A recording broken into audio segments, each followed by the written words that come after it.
The question of how and why the United Nations is the crux of the great conspiracy to destroy the sovereignty of the United States and the enslavement of the American people within a UN one-world dictatorship is a complete and unknown mystery to the vast majority of the American people. The reason for this unawareness of the frightening danger to our country and to the entire free world is simple. The masterminds behind this great conspiracy have absolute control of all of our mass communications media, especially television, the radio, the press, and Hollywood.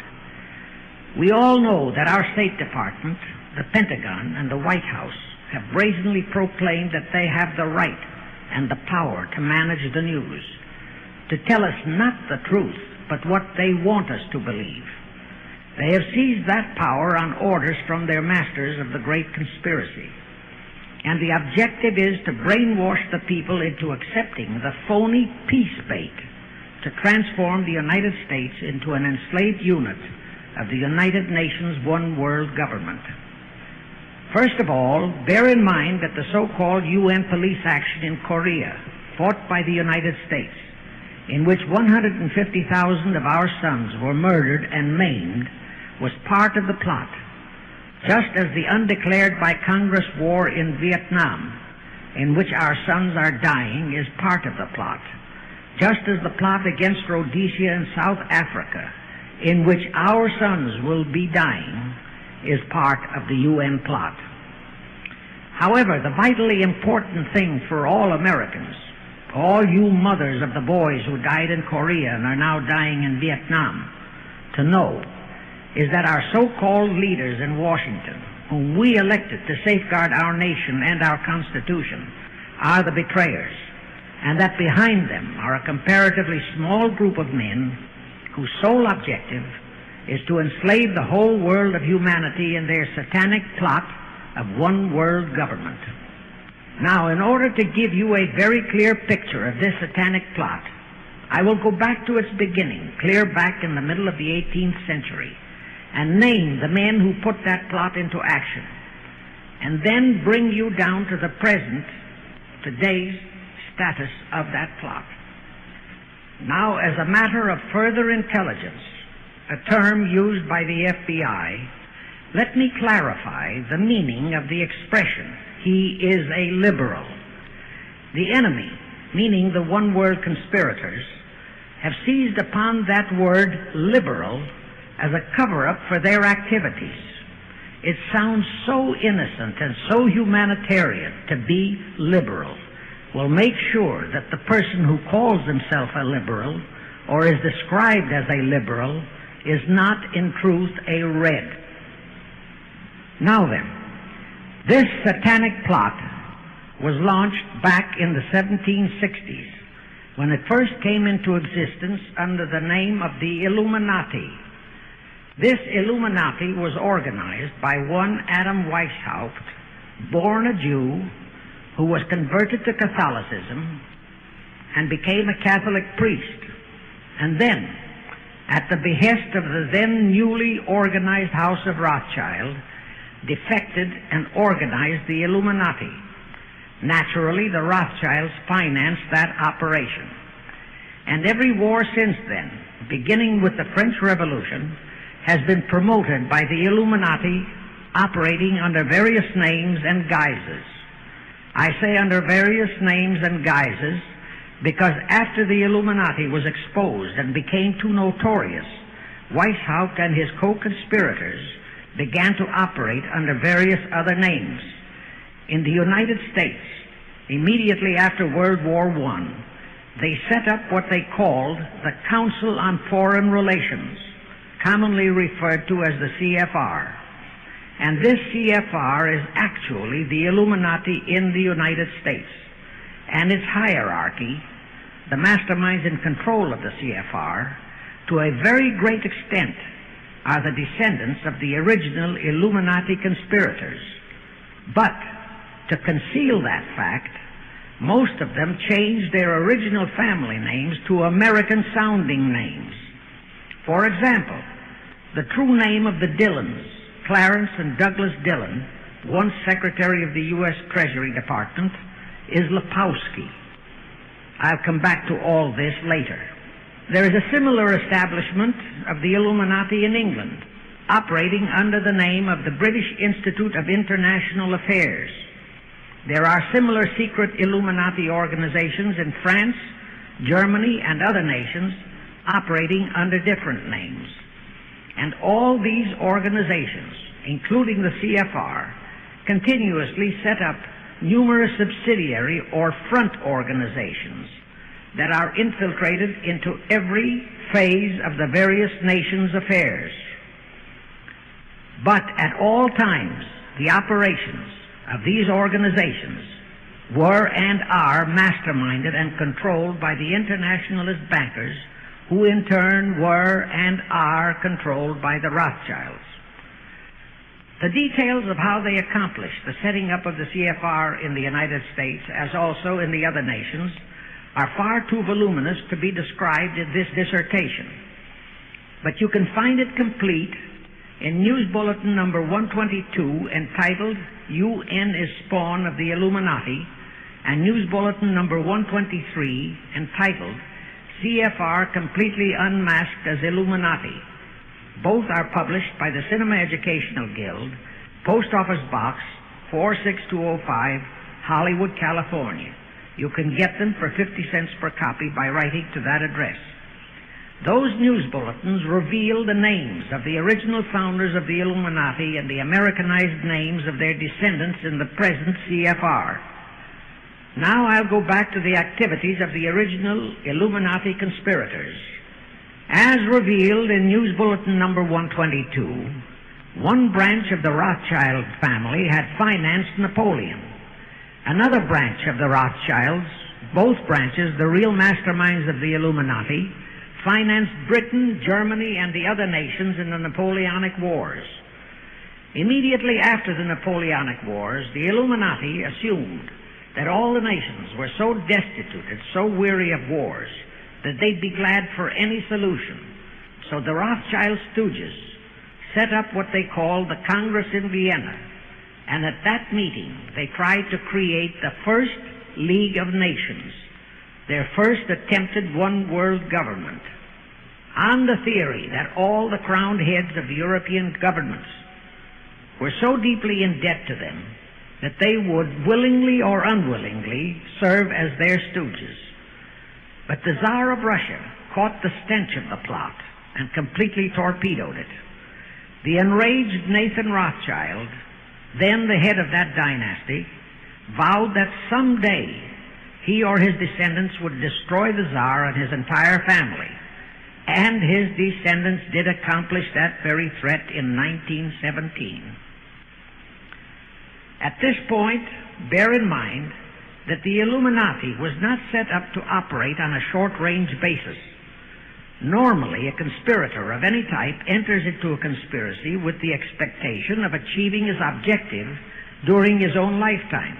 But that was not the case with the Illuminati. True, they hoped to accomplish their objective during their lifetime. But, paraphrasing The Show Must Go On, the Illuminati operates on the very long-range basis.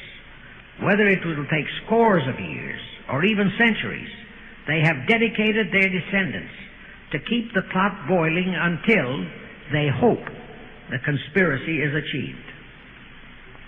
Now let's go back to the birth of the Illuminati. Adam Weishaupt was a Jesuit-trained professor of canon law, teaching in Ingolstadt University when he defected from Christianity to embrace the Luciferian conspiracy. It was in 1770 that the professional moneylenders, the then recently organized House of Rothschild, retained him to revise and modernize the age-old protocols of Zionism, which from the outset was designed to give the synagogue of Satan, so named by Jesus Christ, ultimate world domination, so they could impose the Luciferian ideology upon what would remain of the human race after the final social cataclysm by use of satanic despotism. Weishaupt completed his task May 1st, 1776. Now you know why May 1 is the great day with all communist nations to this very day.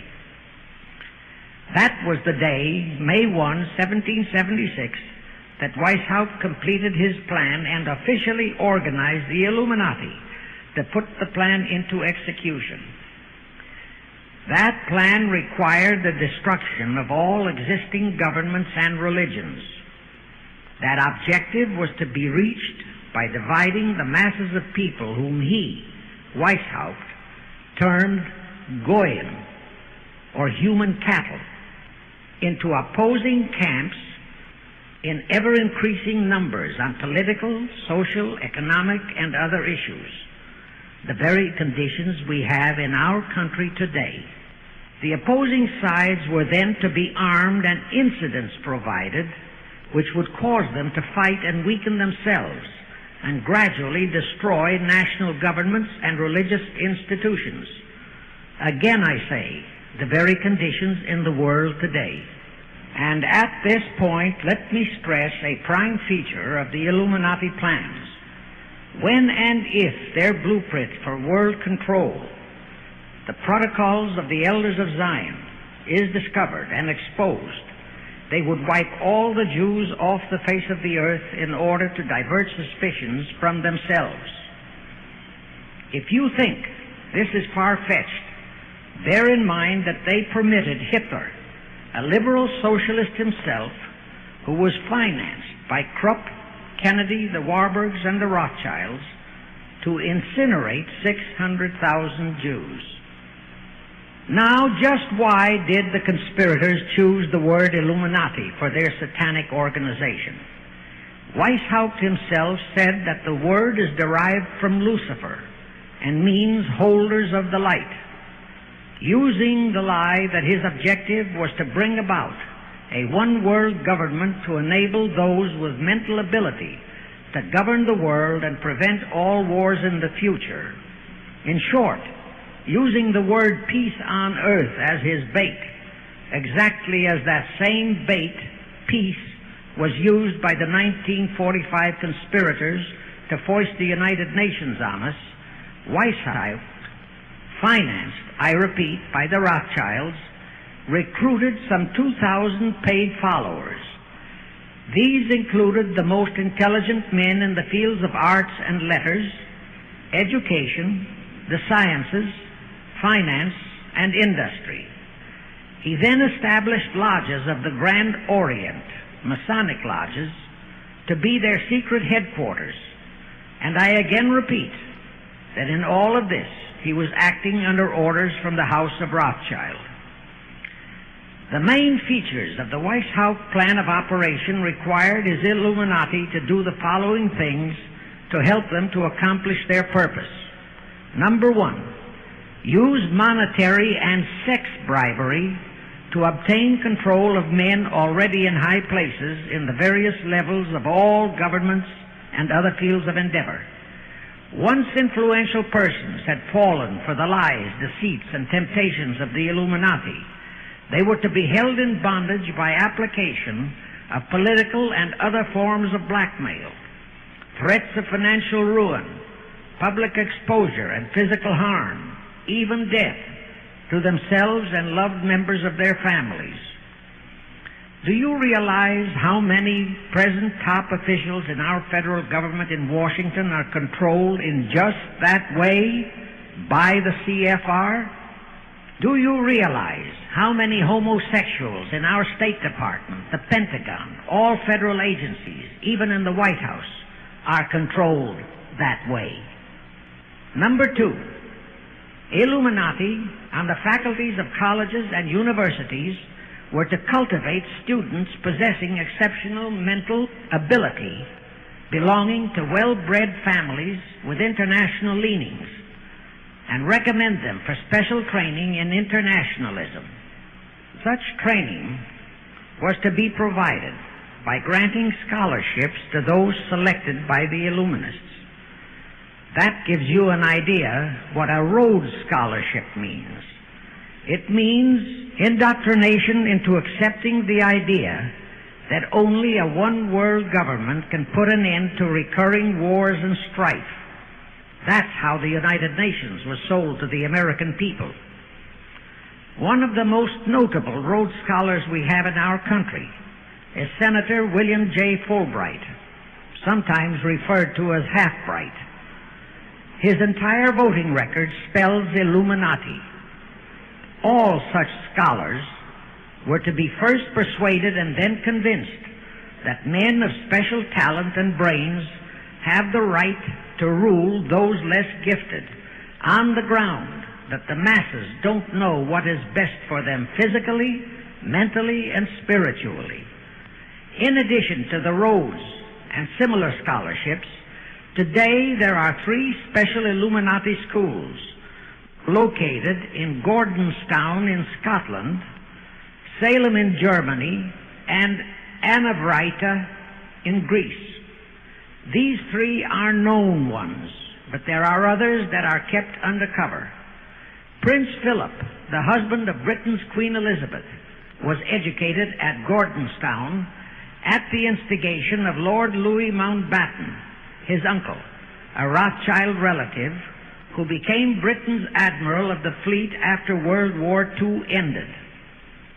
Number 3, all influential people trapped into coming under the control of the Illuminati, plus the students who had been specially educated and trained, were to be used as agents and placed behind the scenes of all governments as experts and specialists, so they would advise the top executives to adopt policies which would, in the long run, serve the secret plans of the Illuminati one-world conspiracy and bring about the destruction of the governments and religions they were elected or appointed to serve. Do you know how many such men operate in our government at this very time? Rusk, McNamara, Hubert Humphrey, Fulbright, Kuchel, and go on and on and on. Number 4, perhaps the most vital directive in Weishaupt's plan was to obtain absolute control of the press, at that time the only mass communications media, to distribute information to the public, so that all news and information could be slanted, so that the masses could be convinced that a one-world government is the only solution to our many and varied problems. Now do you know who owns and controls our mass communications media? I'll tell you, practically all the movie lots in Hollywood is owned by the Leymans, Kuhn, Loeb and Company, Goldman Sachs, and other internationalist bankers. All the national radio and TV channels in the nation are owned and controlled by those same internationalist bankers. The same is true of every chain of metropolitan newspapers and magazines, also of the press wire services, such as Associated Press, United Press International, etc. The supposed heads of all those media are merely the fronts for the internationalist bankers, who in turn compose the hierarchy of the CFR, today's Illuminati in America. Now can you understand why the Pentagon's press agent Sylvester so brazenly proclaimed that the government has the right to lie to the people? What he really meant was that our CFR-controlled government had the power to lie to and be believed by the brainwashed American people. And let's again go back to the first days of the Illuminati. Because Britain and France were the 2 greatest world powers in the late years of the 18th century, Weishaupt ordered the Illuminati to foment the colonial wars, including our Revolutionary War, to weaken the British Empire and organize the French Revolution to destroy the French Empire. He scheduled the French Revolution to start in 1789. However, in 1784, a true act of God placed the Bavarian government in possession of evidence which proved the existence of the Illuminati, and that evidence could have saved France if they, the French government, hadn't refused to believe it. Here is how that act of God happened. It was in 1874 that Weishaupt issued his orders for the French Revolution. A German writer named Zwack put it into book form. It contained the entire Illuminati story and Weishaupt's plans. A copy of this book was sent to the Illuminists in France, headed by Robespierre, whom Weishaupt had delegated to foment the French Revolution. The courier was struck and killed by lightning as he rode through Ralston on his way from Frankfurt to Paris. The police found the subversive documents on his body and turned them over to the proper authorities. After careful study of the plot, the Bavarian government ordered the police to raid Weishaupt's newly organized lodges of the Grand Orient and the homes of his most influential associates. All additional evidence thus discovered convinced the authorities the documents were genuine copies of the conspiracy by which the Illuminati planned to use wars and revolutions to bring about the establishment of a one-world government, the powers of which they, headed by the Rothschilds, intended to usurp as soon as it was established. Exactly in line with the United Nations plot of today.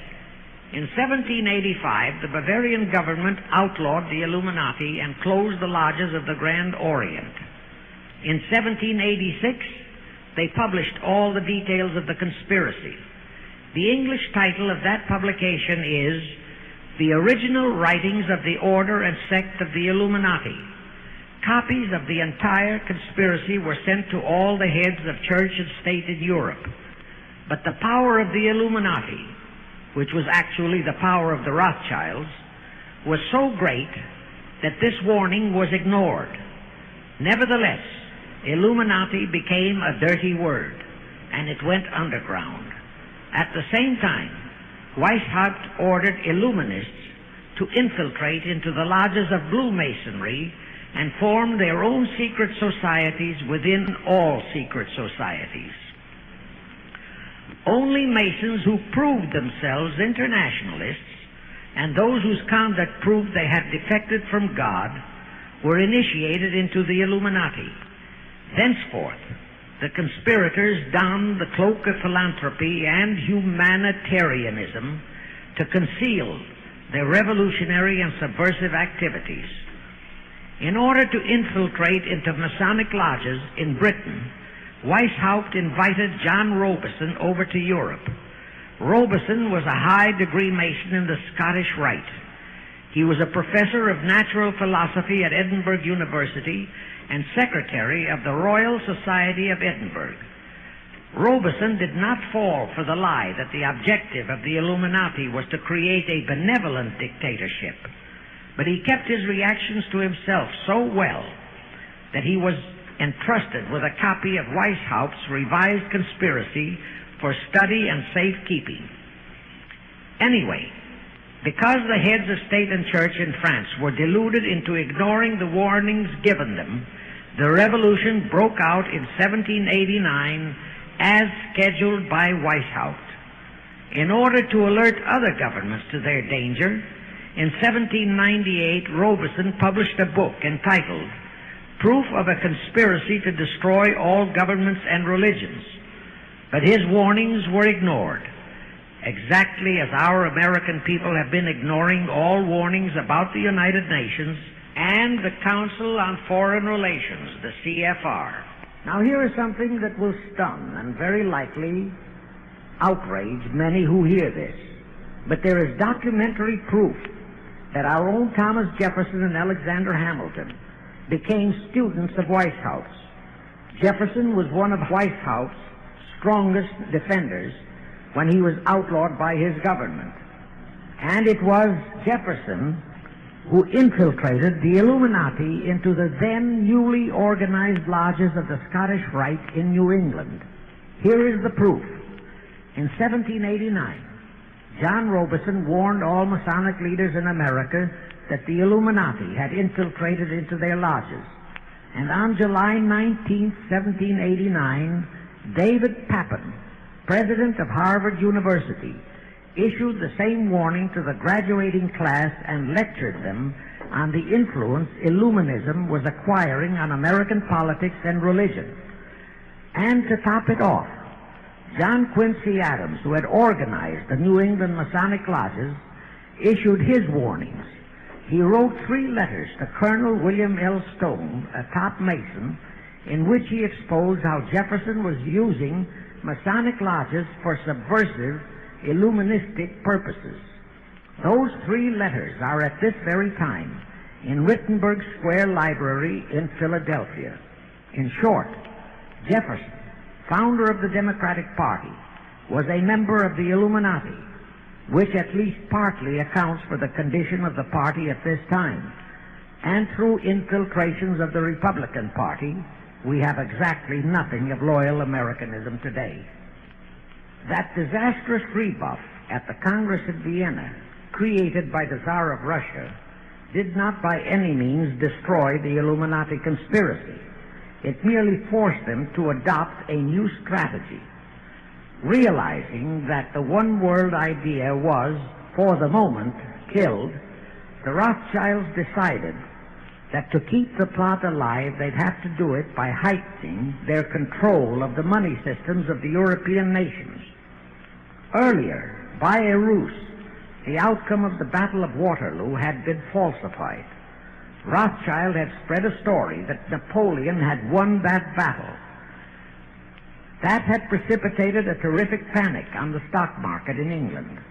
All stocks had plummeted down to practically zero, and Nathan Rothschild bought all the stocks for virtually a penny on its dollar values. That gave him complete control of the economy of Britain and virtually of all Europe. So immediately after that Congress in Vienna had boomeranged, Rothschild forced Britain to set up a new Bank of England, which he absolutely controlled. Exactly as later, through Jacob Schiff, he engineered our own Federal Reserve Act, which gave the House of Rothschild a secret control of the economy in the United States. But now for a moment, let's dwell on the activities of the Illuminati in the United States. In 1826, one Captain William Morgan decided it was his duty to inform all Masons and the general public what the full truth was regarding the Illuminati, their secret plans and intended objectives. Also reveal the identities of the masterminds of the conspiracy. The Illuminati promptly tried Morgan in absentia and convicted him of treason. They ordered one Richard Howard, an English Illuminist, to carry out their sentence of execution as a traitor. Morgan was warned and he tried to escape to Canada, but Howard caught up with him near the border, near the Niagara Gorge, to be exact, where he murdered him. This was verified in a sworn statement made in New York by one Avery Allen to the effect that he heard Howard render his report of the execution to a meeting of Knights Templars in St. John's Hall, New York. He also told how arrangements had been made to ship Howard back to England. That Allen affidavit is on record in New York City archives. Very few Masons and very few of the general public know that general disapproval over that incident of murder caused approximately half of all the Masons in the northern jurisdiction of the United States to secede. Copies of the minutes of the meeting held to discuss that matter are still in existence in safe hands, and that all that secrecy emphasizes the power of the masterminds of the Illuminati to prevent such terrible events of history from being taught in our schools. In the early 1850s, the Illuminati held a secret meeting in New York, which was addressed by a British Illuminist named Wright. Those in attendance were told that the Illuminati was organizing to unite the nihilist and atheist groups with all other subversive groups into an international to be known as communists. That was when the word communist first came into being, and it was intended to be the supreme weapon and scare word to terrify the whole world and drive the terrorized peoples into the Illuminati one-world scheme. This scheme, communism, was to be used to enable the Illuminati to foment future wars and revolutions. Clinton Roosevelt, a direct ancestor of Franklin Roosevelt, Horace Greeley and Charles Dana, foremost newspaper publishers of that time, were appointed to head a committee to raise funds for the new venture. Of course, most of the funds were provided by the Rothschilds.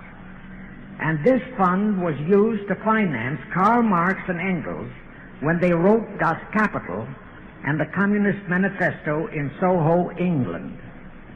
And this clearly reveals that communism is not a so-called ideology, but a secret weapon, a bogeyman word to serve the purpose of the Illuminati. Weishaupt died in 1830, but prior to his death he prepared a revised version of the age-old conspiracy, the Illuminati, which under various aliases was to organize, finance, direct, and control all international organizations and groups by working their agents into executive positions at the top.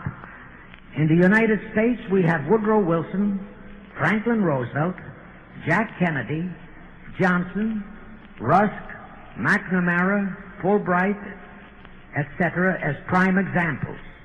In addition, while Karl Marx was writing the Communist Manifesto under the direction of one group of Illuminists, Professor Karl Ritter of Frankfurt University was writing the antithesis under direction of another group.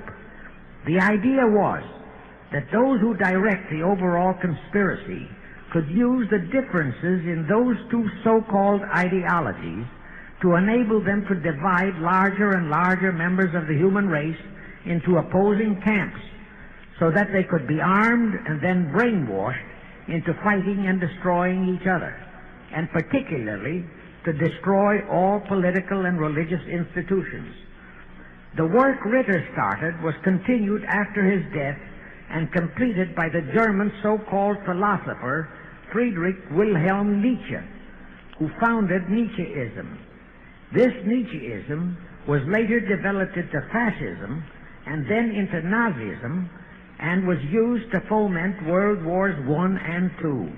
In 1834, the Italian revolutionary leader Giuseppe Mazzini was selected by the Illuminati to direct their revolutionary program throughout the world. He served in that capacity until he died in 1872. But some years before he died, Mazzini had enticed an American general named Albert Pike into the Illuminati. Pike was fascinated by the idea of a one-world government, and ultimately he became the head of this Luciferian conspiracy. Between 1859 and 1871, he, Pike, worked out a military blueprint for 3 world wars and various revolutions throughout the world, which he considered would forward the conspiracy to its final stage in the 20th century. Again, I remind that these conspirators were never concerned with immediate success. They always operated on a long-range view. Pike did most of his work in his home in Little Rock, Arkansas. But a few years later, when the Illuminati's lodges of the Grand Orient became suspect and repudiated because of Mazzini's revolutionary activities in Europe, Pike organized what he called the New and Reformed Palladian Rite. He set up 3 Supreme Councils, one in Charleston, South Carolina, one in Rome, Italy, and the 3rd in Berlin, Germany. He had Mazzini establish 23 subordinate councils in strategic locations throughout the world. These have been the secret headquarters of the world revolutionary movement ever since. Long before Marconi invented radio, the scientists in the Illuminati had found the means for Pike and the heads of his councils to communicate secretly. It was the discovery of that secret that enabled intelligence officers to understand how apparently unrelated incidents, one such as the assassination of an Austrian prince at Sarajevo, took place simultaneously throughout the world, which developed into a war or a revolution. Pike's plan was as simple as it has proved effective. It called for communism, Nazism, political Zionism, and other international movements be organized and used to foment 3 global world wars and at least 2 major revolutions. The First World War was to be fought so as to enable the Illuminati to destroy Tsarism in Russia, as vowed by Rothschild after the Tsar had torpedoed his scheme at the Congress in Vienna, and to transform Russia into a stronghold of atheistic communism. The differences stirred up by agents of the Illuminati between the British and German empires were to be used to foment this war. After the war would be ended, communism was to be built up and used to destroy other governments and weaken religions. World War II, when and if necessary, was to be fomented by using the controversies between fascists and political Zionists. And here let it be noted that Hitler was financed by Krupp, the Warburgs, the Rothschilds, and other internationalist bankers, and that the slaughter of the supposed 600,000 Jews by Hitler didn't bother the Jewish internationalist bankers at all. That slaughter was necessary in order to create worldwide hatred of the German people and thus bring about the war against them. In short, this Second World War was to be fought to destroy Nazism and to increase the power of political Zionism so that the State of Israel could be established in Palestine. During this World War II, international communism was to be built up until it equaled in strength that of united Christendom. When it reached that point, it was to be contained and kept in check until required for the final social cataclysm. As we know now, Roosevelt, Churchill, and Stalin put that exact policy into effect, and Truman, Eisenhower, Kennedy, and Johnson continued that same exact policy. World War III is to be fomented by using the so-called controversies the agents of the Illuminati, operating under whatever new name, are now stirring up between the political Zionists and the leaders of the Muslim world. That war is to be directed in such a manner that all of Islam and political Zionism, Israel, will destroy each other, while at the same time the remaining nations, once more divided on this issue, will be forced to fight themselves into a state of complete exhaustion, physically, mentally, spiritually, and economically. Now, can any thinking person doubt that the intrigue now going on in the Near, Middle, and Far East is designed to accomplish that satanic objective? Pike himself foretold all this in a statement he made to Mazzini on August 15, 1871. Pike stated that after World War III is ended, those who will inspire to undisputed world domination will provoke the greatest social cataclysm the world has ever known.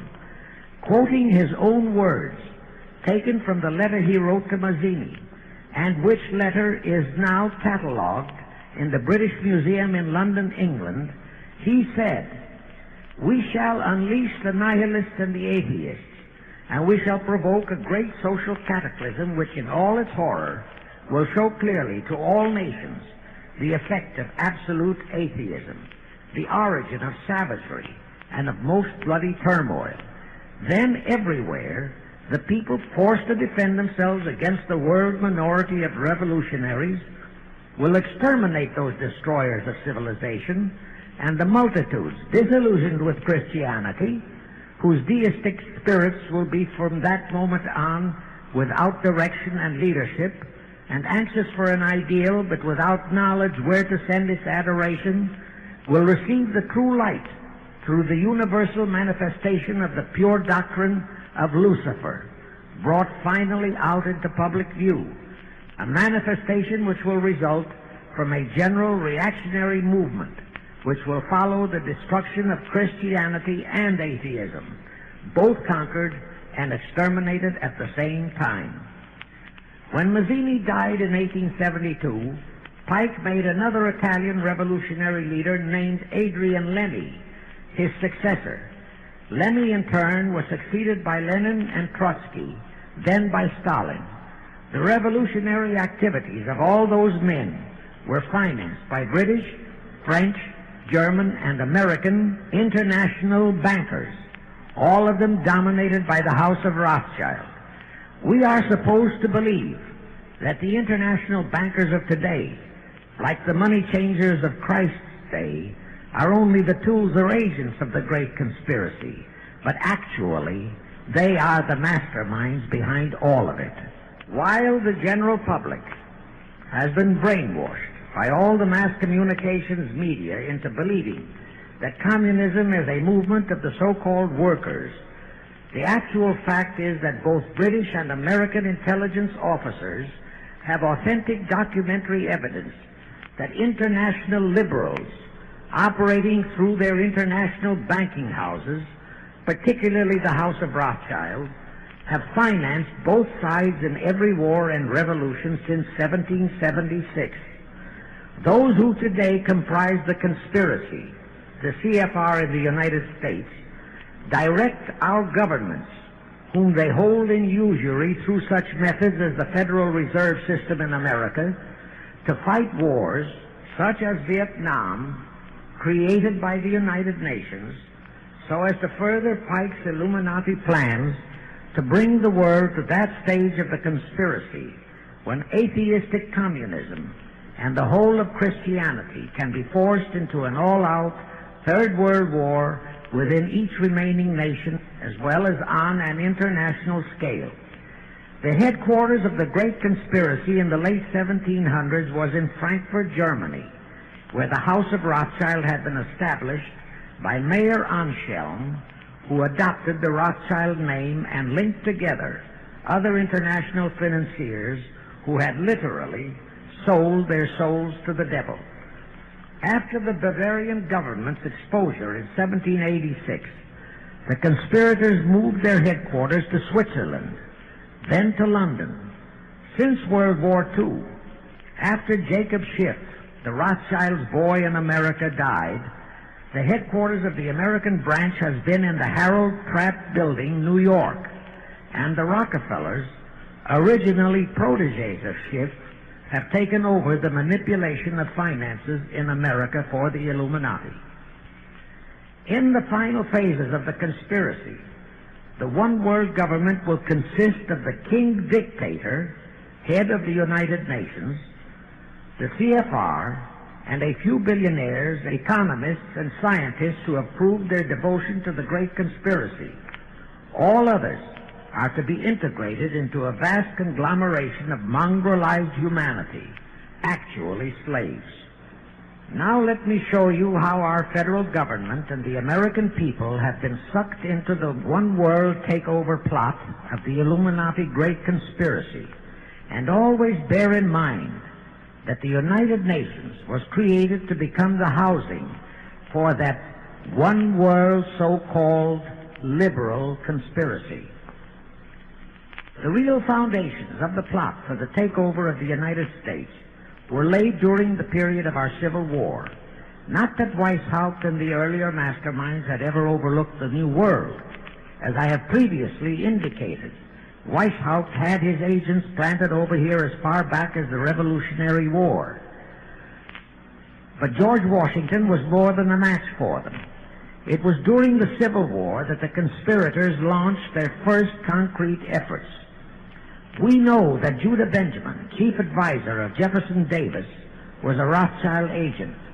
We also know that there were Rothschild agents planted in Abraham Lincoln's cabinet who tried to sell him into a financial dealing with the House of Rothschild.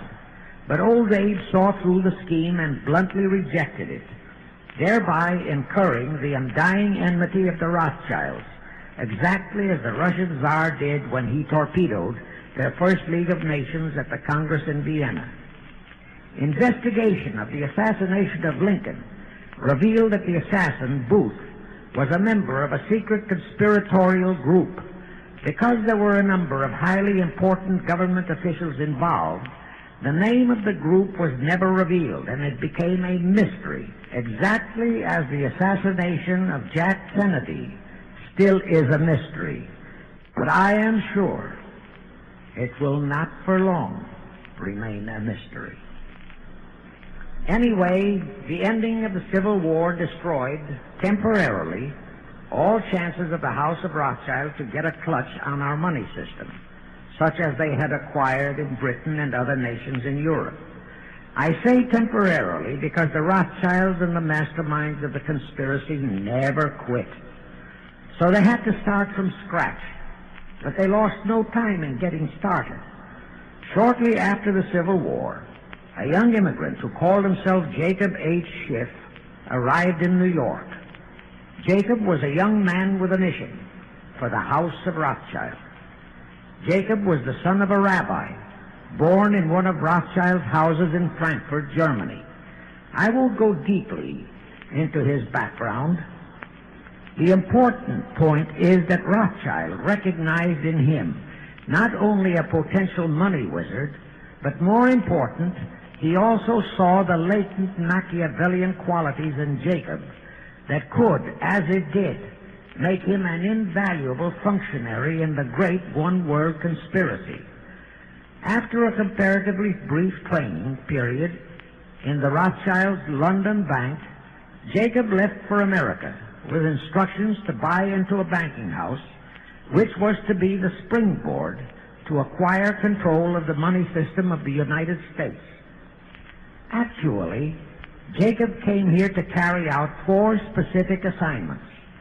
Number 1, and most important, was to acquire control of America's money system. Number 2, find desirable men who, for a price, would be willing to serve as stooges for the great conspiracy and promote them into high places in our federal government, our Congress, in the U.S. Supreme Court, and all federal agencies. Number 3, create minority group strife throughout the nations, particularly between whites and blacks. Number 4, create a movement to destroy religion in the United States, but Christianity to be the chief target. Earlier, I stated that Jacob Schiff came to America with orders by Rothschild to carry out 4 specific directives. The first and most important one was to get control of the United States money system. Let's trace Schiff's step to accomplish that directive. As a first step, he had to buy into a banking house, but it had to be the kind of a house that he could absolutely control and mold for that primary objective of entrapping our U.S. money system. After carefully scouting around, Jacob bought a partnership in a firm that called itself Kuhn and Loeb. Like Schiff, Kuhn and Loeb were immigrants from German Jewish ghettos. They came to the United States in the mid-1840s. Both started their business careers as itinerant pack peddlers.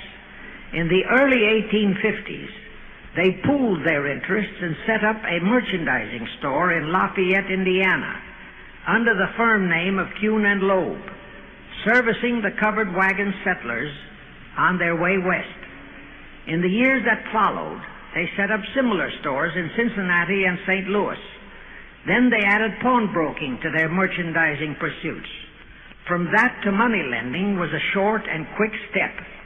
By the time Schiff arrived on the scene, Kuhn and Loeb was a well-known private banking firm, and this is the firm Jacob bought into. Shortly after he became a partner in Kuhn and Loeb, Schiff married Loeb's daughter, Teresa. Then he bought out Kuhn's interests and moved the firm to New York, and Kuhn and Loeb became Kuhn, Loeb and Company, international bankers with Jacob Schiff, agent of the Rothschilds, ostensibly the sole owner. And throughout his career, this blend of Judas and Machiavelli, the first hierarch of the Illuminati, great conspiracy in America, posed as a generous philanthropist and a man of great holiness, the cover-up policy set forth by the Illuminati. As I have stated, the first great step of the conspiracy was to be the entrapment of our money system. To achieve that objective, Schiff had to get full cooperation of the then big banker elements in America, and that was easier said than done. Even in those years, Wall Street was the heart of the American money mart, and J.P. Morgan was its dictator. Next in line were the Drexels and the Biddles in Philadelphia. All the other financiers, big and little, danced to the music of those three houses, but particularly to that of Morgan. All of those three were proud, haughty, arrogant potentates. For the first few years, they viewed the little bewhiskered man from the German ghettos with utter contempt. But Jacob knew how to overcome that. He threw a few Rothschild bones to them, said bones being distribution in America of desirable European stock and bond issues.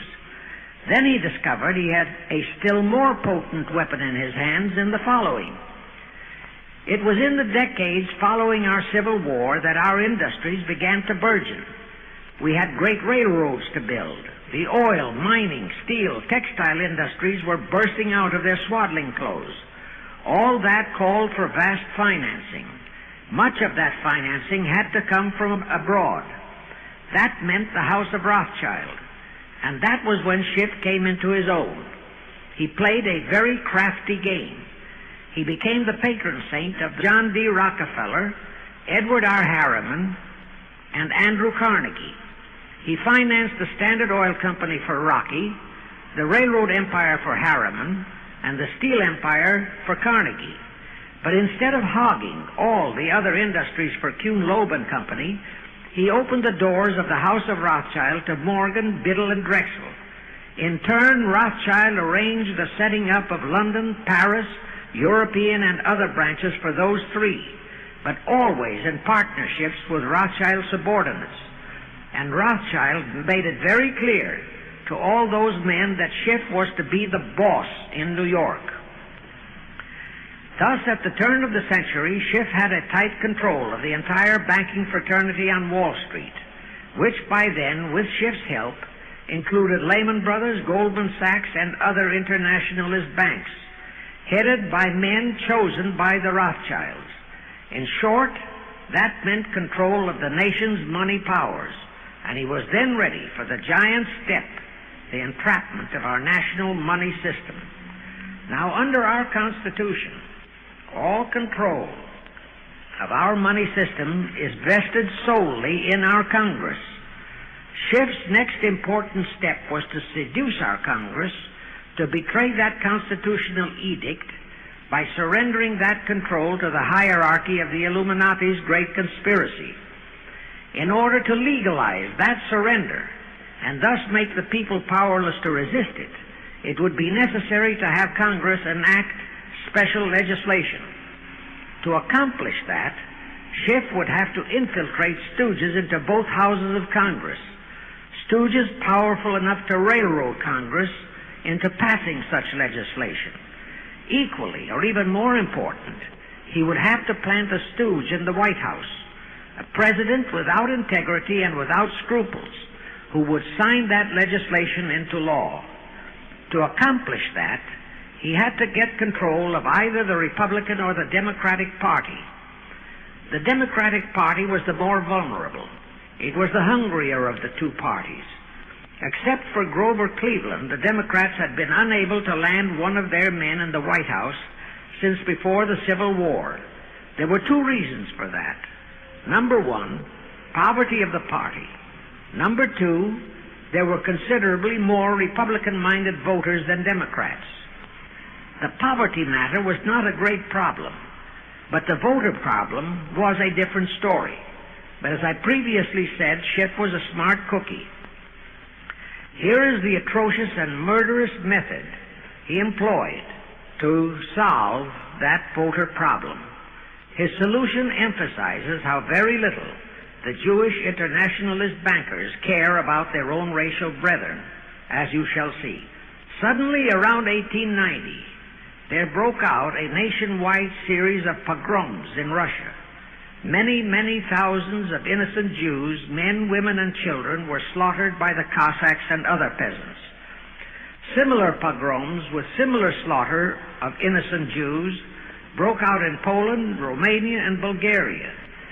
All those pogroms were fomented by Rothschild agents.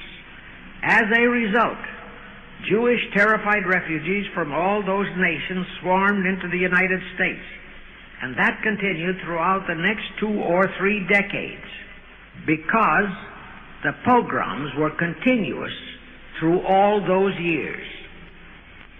All those refugees were aided by self-styled humanitarian committees set up by Schiff, the Rothschilds, and all the Rothschild affiliates. In the main, the refugees streamed into New York, but the Schiff-Rothschild humanitarian committees found ways to shuffle many of them into other large cities, such as Chicago, Boston, Philadelphia, Detroit, Los Angeles, etc. All of them were quickly transformed into naturalized citizens and educated to register as Democrats. Thus, all of that so-called minority group became solid Democratic voter blocs in their communities, all controlled and maneuvered by their so-called benefactors. And shortly after the turn of the century, they became vital factors in the political life of our nation. That was one of the methods Schiff employed to plant men like Nelson Aldrich in our Senate and Woodrow Wilson in the White House. At this point, let me remind you of another of the important jobs that was assigned to Schiff when he was dispatched to America. I refer to the job of destroying the unity of the American people by creating minority group and racial strife. By the pogrom-driven Jewish refugees into America, Schiff was creating one ready-made minority group for that purpose. But the Jewish people as a whole, made fearful by the pogroms, could not be depended upon to create the violence necessary to destroy the unity of the American people. But right within America, there was an already made-to-order, although as yet a sleeping minority group, the Negroes, who could be sparked into so-called demonstrations, rioting, looting, murder, and every other type of lawlessness. All that was necessary was to incite and arouse them. Together, those two minority groups, properly maneuvered, could be used to create exactly the kind of strife in America the Illuminati would need to accomplish their objective.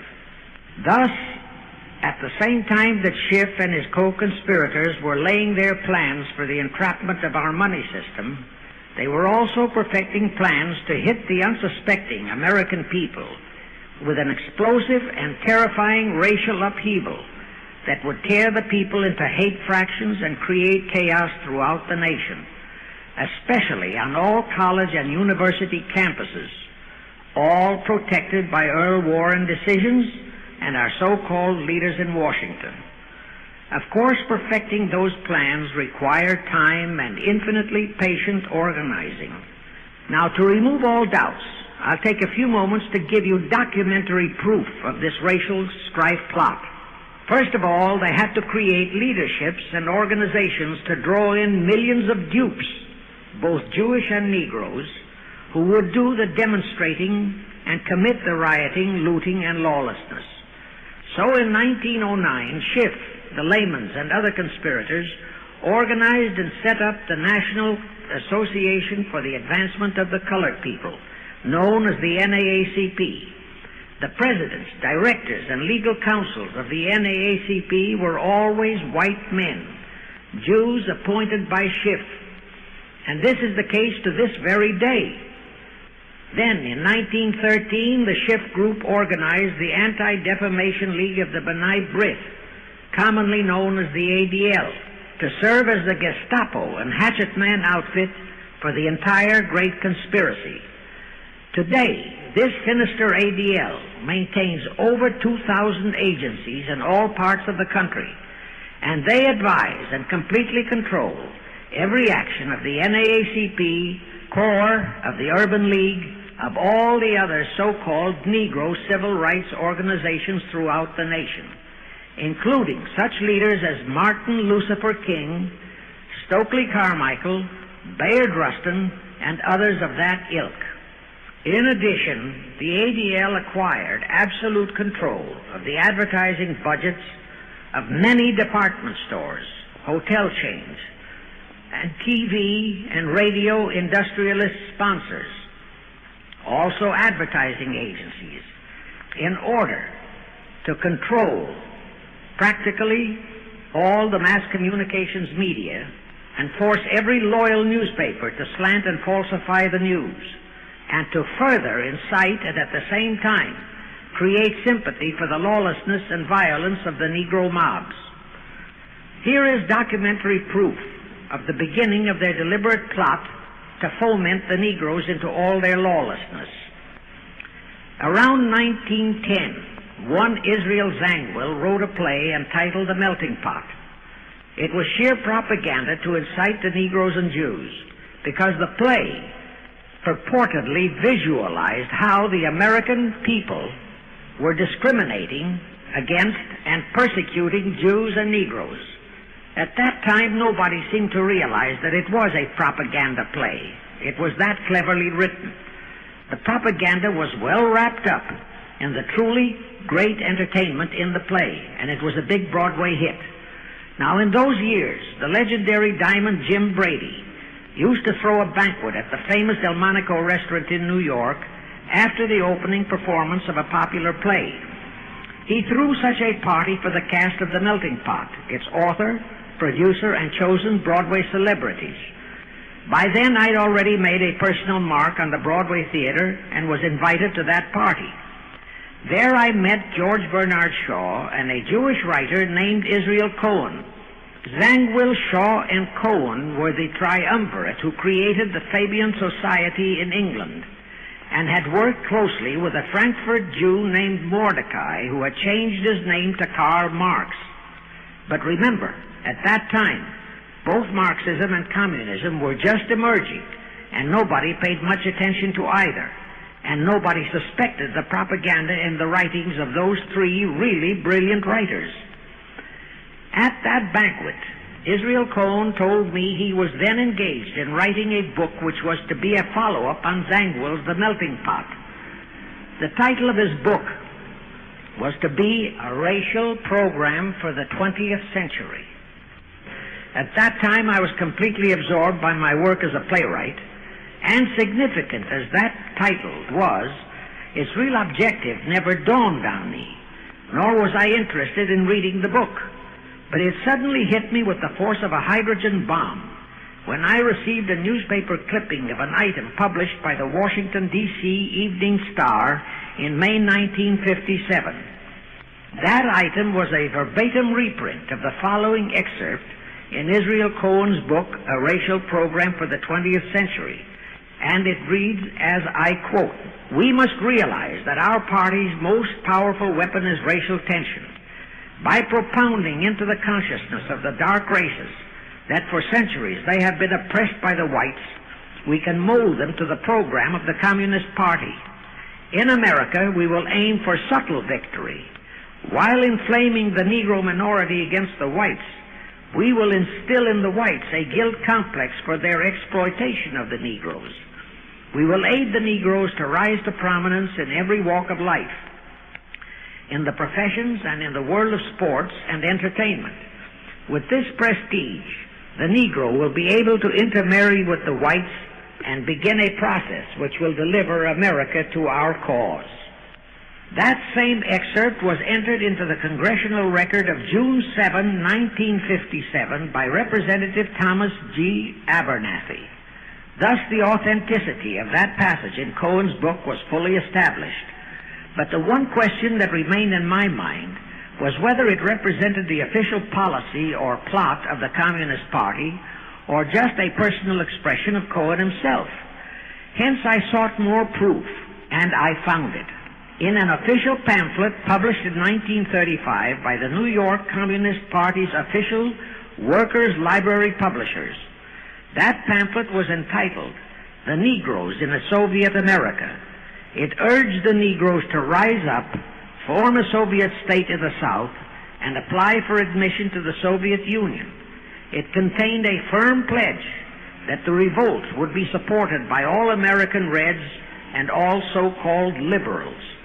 On page 38, it promised that a Soviet government would confer greater benefits to Negroes than to whites. And again, this official communist pamphlet pledged that, I quote, "Any act of discrimination or prejudice against a Negro will become a crime under the revolutionary law," unquote. That statement proved that the excerpt in Israel Cohen's book, published in 1913, was an official edict of the Communist Party and directly in line with the Illuminati blueprint for world revolution issued by Weishaupt and later by Albert Pike. Now there's only one question, and that is to prove that the communist regime is directly controlled by the American Jacob Schiff and London Rothschild masterminds of the Great Conspiracy. A little later, I will provide that proof that will remove even a remote doubt that the Communist Party, as we know it, was created by those masterminds, capitalists, if you will note, that Schiff, the Warburgs, and the Rothschilds planned and financed the entire Russian Revolution, also the murder of the Tsar and his family, and that Lenin, Trotsky, and Stalin took their orders directly from Schiff and the other capitalists whom they supposedly are fighting. Now can you see why the vile Earl Warren and his equally vile co-Supreme Court justices issued that infamous and treasonous desegregation decision in 1954? It was to aid and abet the plot of the Illuminati conspirators to create tension and strife between Negroes and whites. Can you see why the same Earl Warren issued his decision prohibiting Christian prayers and Christmas carols in our schools? It was done to destroy Christianity. Can you see why Eisenhower, despite all the rigid constitutional prohibitions, sent federal troops into a southern state to enforce the desegregation decision? Why Kennedy did likewise? And can you see why Johnson and 66 senators, despite the protests of 90% of the American people, voted for the Consular Treaty, which opens our entire country to Russian spies and saboteurs? All those 66 senators are 20th century Benedict Arnolds. It is up to you and you, all of the American people, to force Congress, our elected servants, to haul in those American traitors for impeachments, and that when proven guilty, they all be given the punishment prescribed for traitors who aid and abet our enemies. And that includes the forcing of rigid investigations by Congress of the CFR and all their fronts, such as the ADL, the NAACP, SNCC, and such Illuminati tools as Martin Lucifer King. Such investigations will completely unmask all the leaders in Washington and the Illuminati and all their affiliations and affiliates as traitors carrying out the Illuminati plot. It will completely unmask the United Nations as the intended crux of the entire plot and force Congress to take the U.S. out of the UN and hurl the UN out of the U.S. In fact, it will destroy the UN and the entire plot.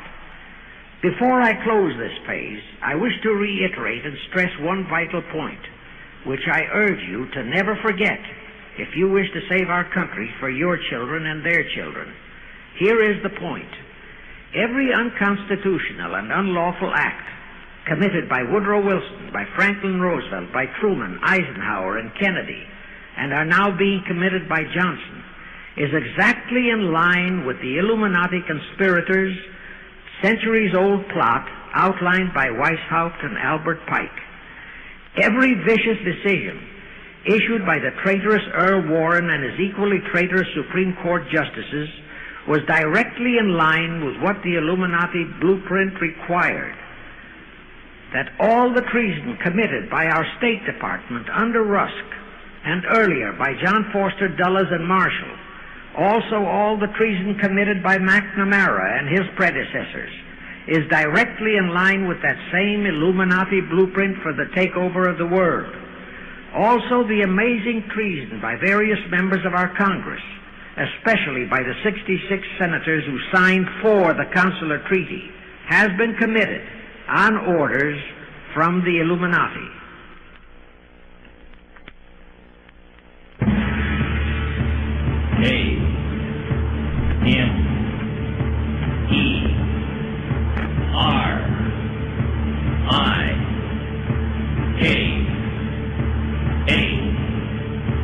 Comrade Clinton is marching us towards the millennium.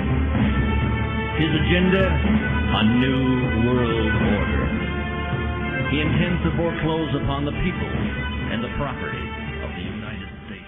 Ladies and gentlemen, the ideas and facts presented in this three-part broadcast do not necessarily reflect the ideas or beliefs of William Cooper, the Hour of the Time, or our sponsors, Swiss America Trading.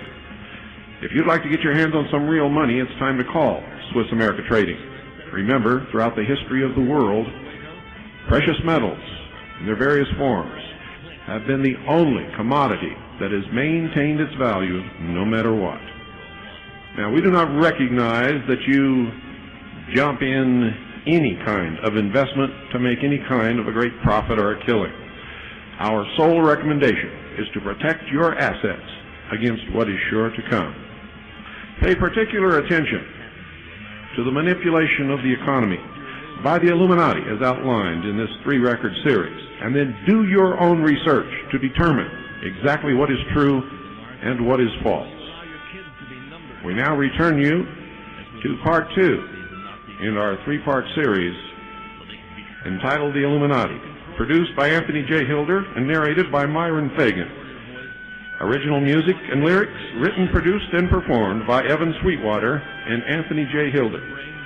You can own this three-part broadcast set by sending $33 post-paid.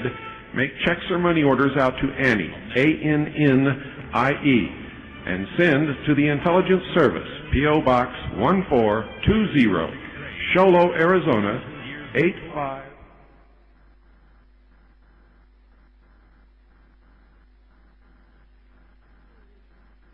Also revealed the Schiff Rothschild control of not only Karl Marx, but of Lenin, Trotsky, and Stalin, who created the revolution in Russia and set up the Communist Party.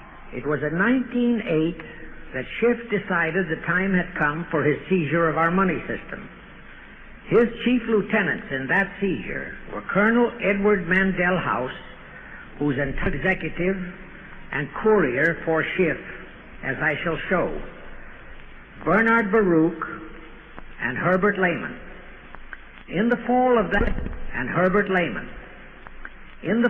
that year, they assembled in secret conclave at the Jekyll Island Hunt Club, owned by J.P. Morgan at Jekyll Island, Georgia. Among those present were J.P. Morgan, John D. Rockefeller, Colonel House, Senator Nelson Aldrich, Schiff, Stillman and Vanderlip of the New York National City Bank, W. and J. Seligman, Eugene Meyer, Bernard Baruch, Herbert Lehman, Paul Warburg, in short, all of the international bankers in America, all of them members of the hierarchy of the Illuminati's great conspiracy.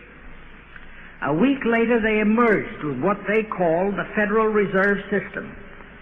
Senator Aldrich was the stooge who was to railroad it through Congress. But they held that railroading in abeyance for one chief reason. They would first have to plant their man, an obedient stooge, in the White House to sign the Federal Reserve Act into law.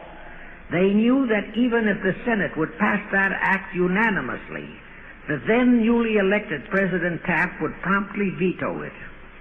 So they waited. In 1912, their man, Woodrow Wilson, was elected to the presidency. Immediately after Wilson was inaugurated, Senator Aldrich railroaded the Federal Reserve Act through both houses of Congress, and Wilson promptly signed it, and the Federal Reserve Act became law. That heinous act of treason was committed in December 23, 1913, 2 days before Christmas, when all the members of Congress, except for several carefully picked representatives and 3 equally carefully picked senators, were away from Washington. How heinously treasonous was that act? I'll tell you.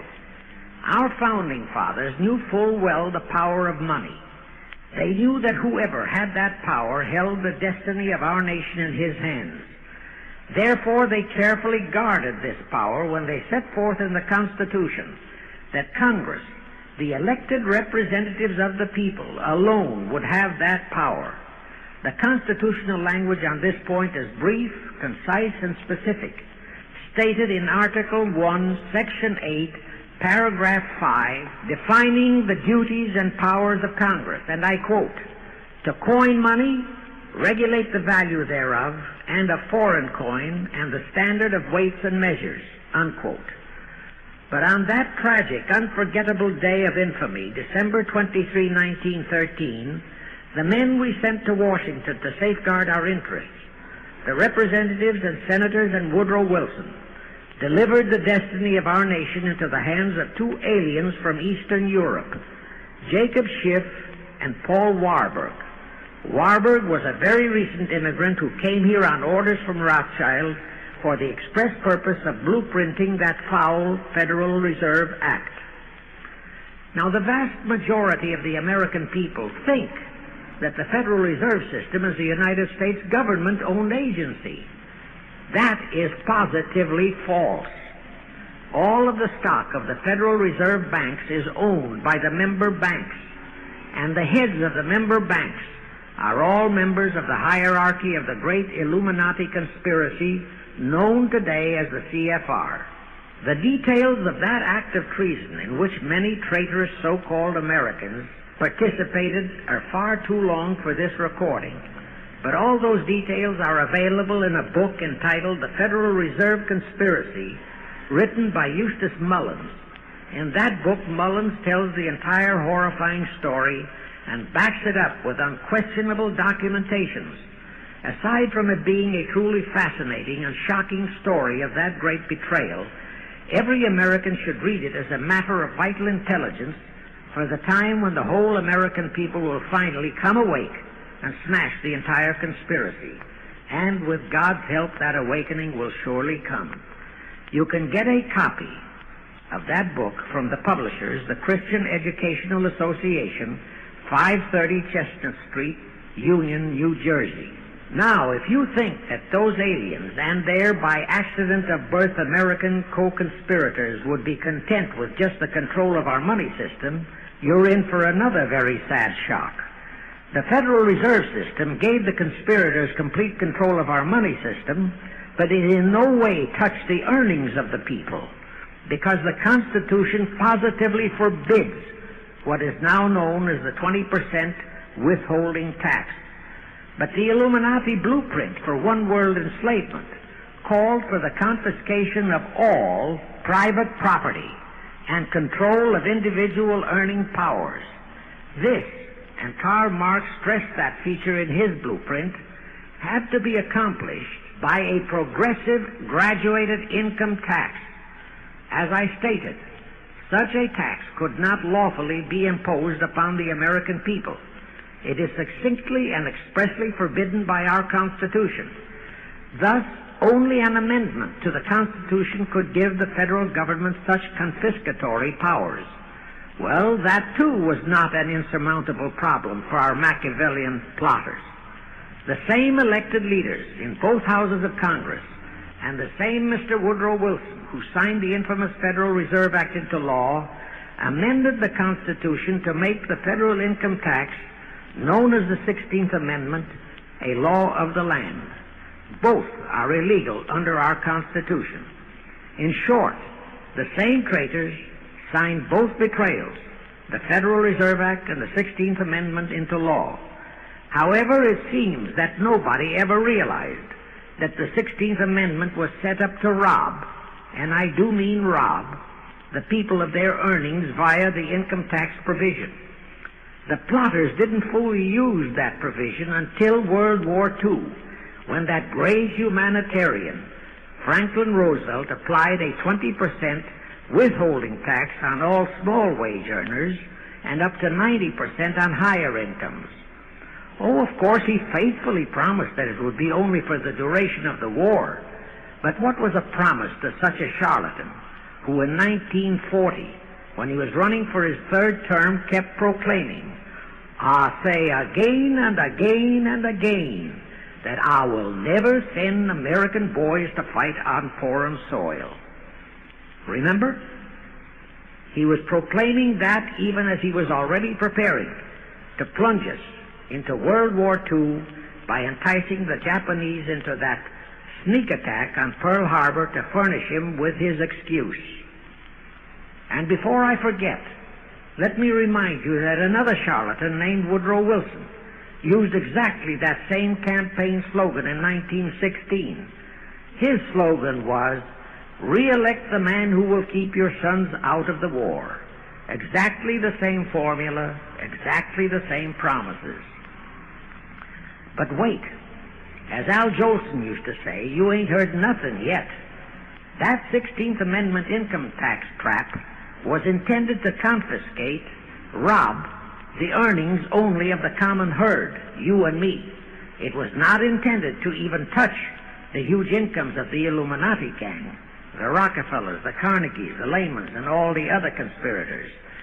So together with that 16th Amendment, they created what they called the tax-free foundations.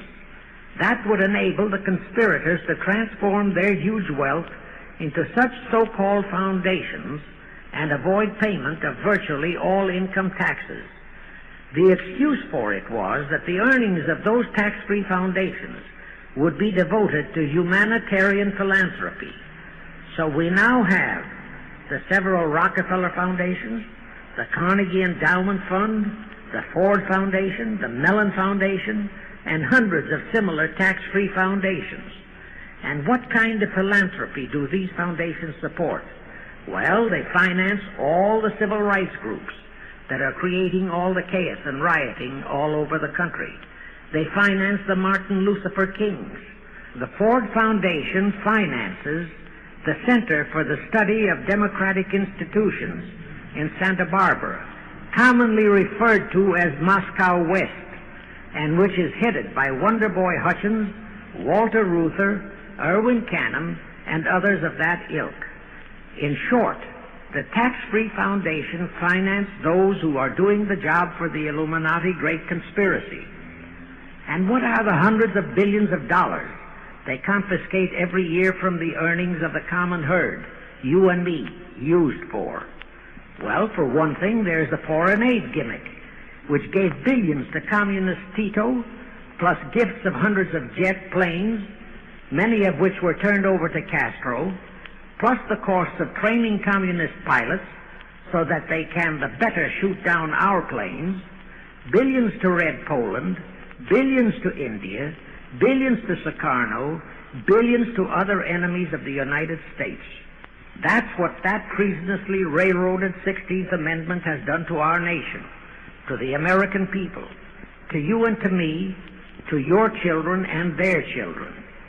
Our CFR Illuminati-controlled federal government can grant tax-free status to all foundations and pro-red one-word outfits, such as the Fund for the Republic.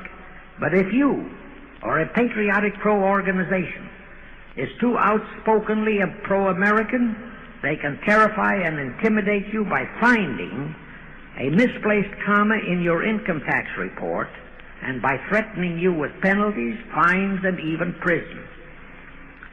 Future historians will wonder how the American people could have been so naive and stupid as to have permitted such audaciously brazen acts of treason as the Federal Reserve Act and the 16th Amendment.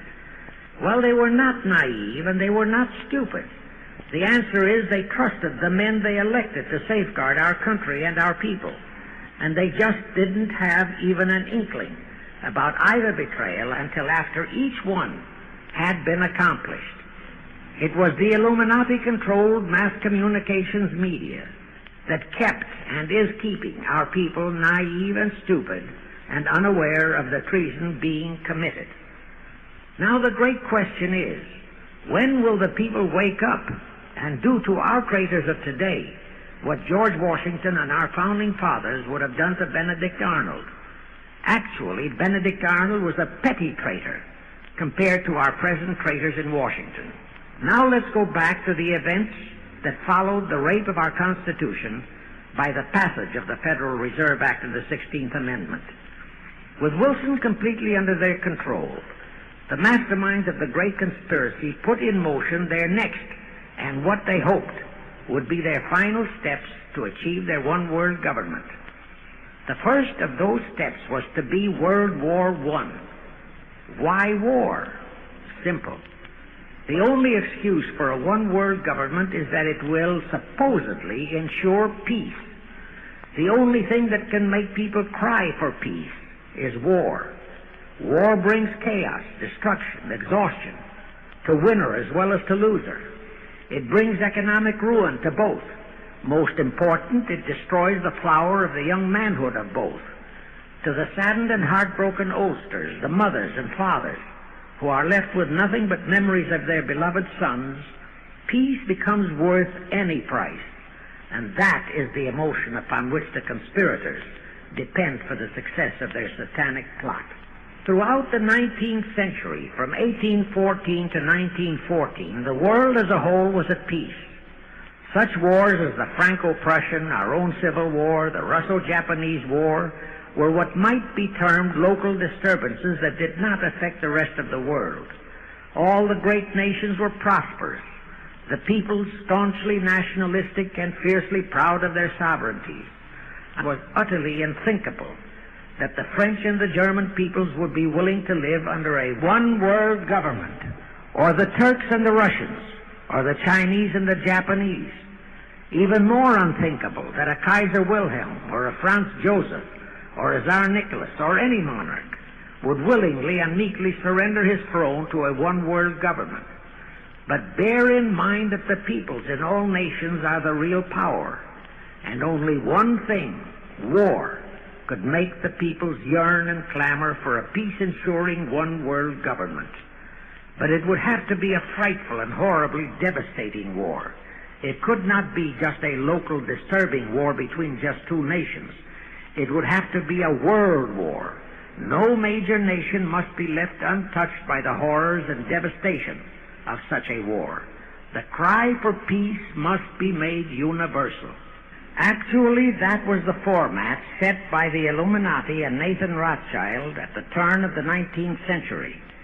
They first maneuvered all of Europe into the Napoleonic Wars. Then the Congress in Vienna, which they, and particularly Rothschild, planned to transform into a League of Nations, which was to have been the housing for their one-world government, exactly as the present United Nations was set up to be the housing for the forthcoming, God forbid, one-world government. Anyway, that was the format the House of Rothschild and Jacob Schiff decided to employ to achieve their objective in 1914. Of course, they knew that that same format had failed in 1814, but they theorized that was only because the Tsar of Russia had torpedoed that scheme. Well, the present 1914 conspirators would eliminate that 1814 fly in the ointment. They'd make sure that after the New World War, they were conspiring, there'd be no Tsar of Russia around to throw monkey wrenches into the machinery.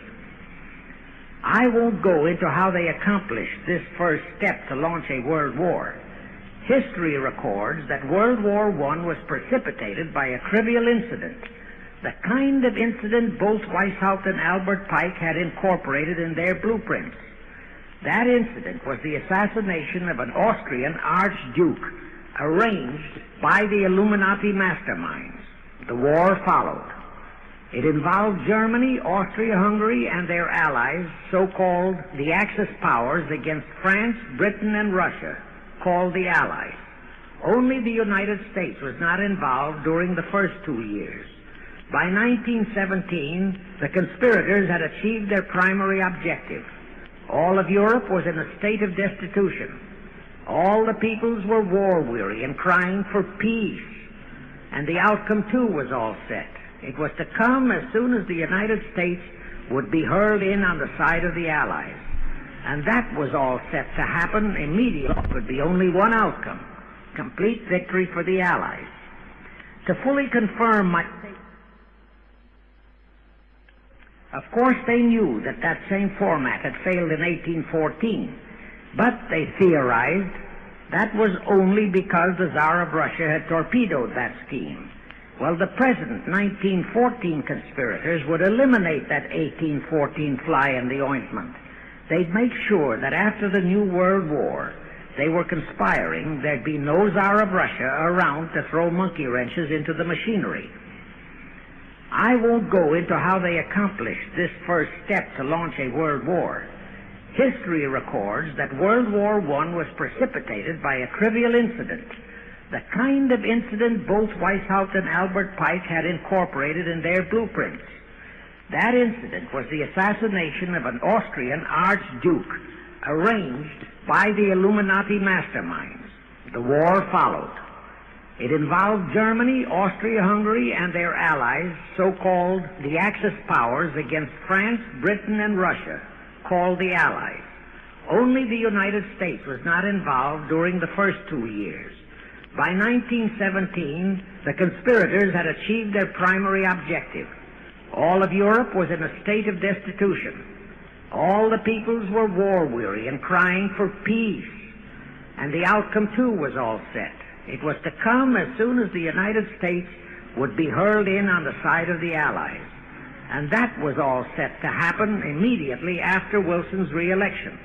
After that, there could be only one outcome: complete victory for the Allies.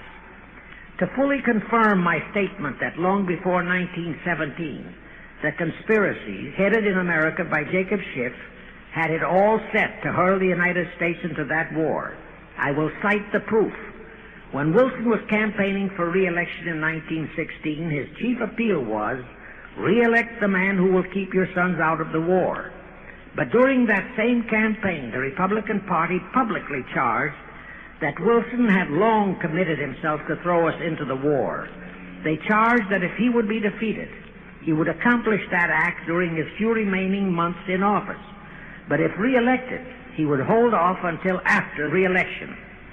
But at that time, the American people looked upon Wilson as a god-man. Well, Wilson was re-elected, and as per the schedule of the conspirators, he hurled us into the war in 1917.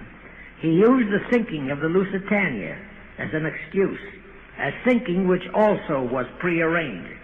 Roosevelt, also a god-man in the eyes of the American people, followed the same technique in 1941, when he used the prearranged Pearl Harbor attack as his excuse for hurling us into World War II.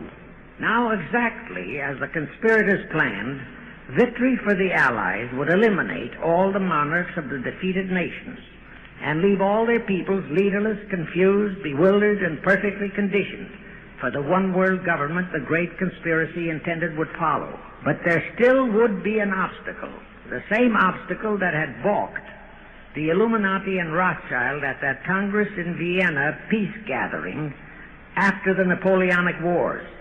Russia would be on the winning side this time, as it was in 1814.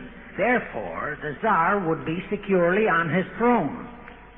Here it is pertinent to note that Russia, under the Tsarist regime, had been the one country in which the Illuminati had never made any headway, nor had the Rothschilds ever been able to infiltrate their banking interests. Thus, a winning Tsar would be more difficult than ever to cope with.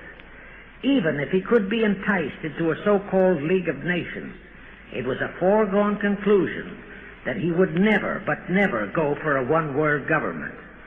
So even before the outbreak of World War I, the conspirators had a plan in the making to carry out Nathan Rothschild's vow of 1814, to destroy the Tsar and also murder all possible royal heirs to the throne.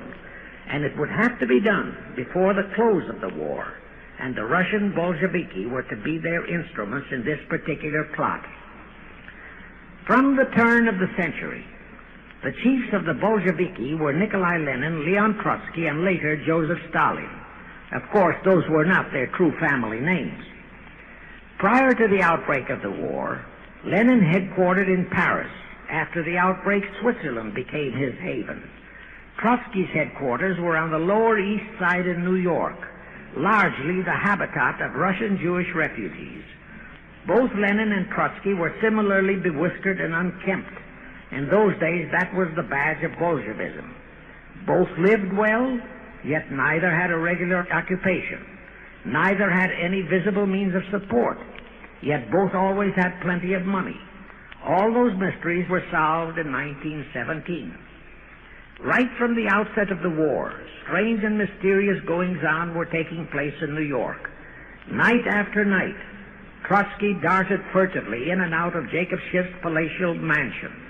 And in the dead of those same nights, there were gatherings of hoodlums of New York's Lower East Side, all of them Russian refugees, at Trotsky's headquarters, and all were going through some mysterious sort of training process. But it was all shrouded in mystery. Nobody talked, although it did leak out that Schiff was financing all of Trotsky's activities. Then suddenly Trotsky vanished. So did approximately 300 of his trained hoodlums. Actually, they were on the high seas in a Schiff-chartered ship, bound for a rendezvous with Lenin and his gang in Switzerland. And on that ship was $20 million in gold. The $20 million Schiff provided to finance the Bolsheviki takeover of Russia. In anticipation of Trotsky's arrival, Lenin prepared to throw a party in his Switzerland hideaway. Men of the very highest places in the world were to be guests at that party.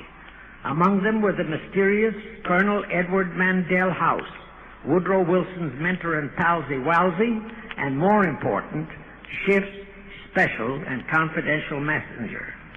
Another of the expectant guests was Warburg of the Warburg banking clan in Germany, who were financing the Kaiser, and whom the Kaiser had rewarded by making him chief of the secret police of Germany. In addition, there were the Rothschilds of London and Paris, also Litvinov, Kaganovich, Stalin, who was then head of a train and bank-robbing gang of bandits. He was known as the Jesse James of the Urals. And here I must remind that England and France were then long in war with Germany, and that on February 3, 1917, Wilson had broken off all diplomatic relations with Germany. Therefore, Warburg, Colonel House, the Rothschild, and all those others were enemies. But of course, Switzerland was neutral ground where enemies could meet and be friends, especially if they had some scheme in common. That Lenin party was very nearly wrecked by an unforeseen incident.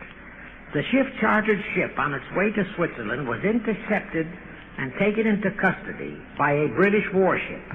But Schiff quickly rushed orders to Wilson to order the British to release the ship intact with the Trotsky hoodlums and the gold. Wilson obeyed. He warned the British that if they refused to release the ship, the United States would not enter the war in April as he had faithfully promised a year earlier. The British heeded the warning. Trotsky arrived in Switzerland, and the Lenin party went off as scheduled. But they still faced what ordinarily would have been the insurmountable obstacle of getting the Lenin-Trotsky band of terrorists across the border into Russia. Well, that's where Brother Warburg, chief of the German secret police, came in. He loaded all those thugs into sealed freight cars and made all the necessary arrangements for their secret entry into Russia. The rest is history. The revolution in Russia took place, and all members of the royal Romanov family were murdered. Now, my chief objective is to establish beyond even a remote doubt that communism, so-called, is an integral part of the Illuminati's great conspiracy for the enslavement of the entire world. That communism, so-called, is merely their weapon and bogeyman word to terrify the peoples of the whole world, and that the conquest of Russia and the creation of communism was in great part organized by Schiff and the other international bankers right in our own city of New York. A fantastic story? Yes. Some might even refuse to believe it. Well, for the benefit of any doubting Thomas, I will prove it by reminding that just a few years ago, Charlie Knickerbocker, a Hearst newspaper columnist, published an interview with John Schiff, grandson of Jacob, in which young Schiff confirmed the entire story and named the figure old Jacob contributed, $20 million. If anybody still has even a remote doubt that the entire menace of communism was created by the masterminds of the great conspiracy right in our own city of New York, I will cite the following historical fact. All records show that when Lenin and Trotsky engineered the capture of Russia, they operated as heads of the Bolsheviki Party. Now, Bolshevism is a purely Russian word. The masterminds realized that Bolshevism could never be sold as an ideology to any but the Russian people.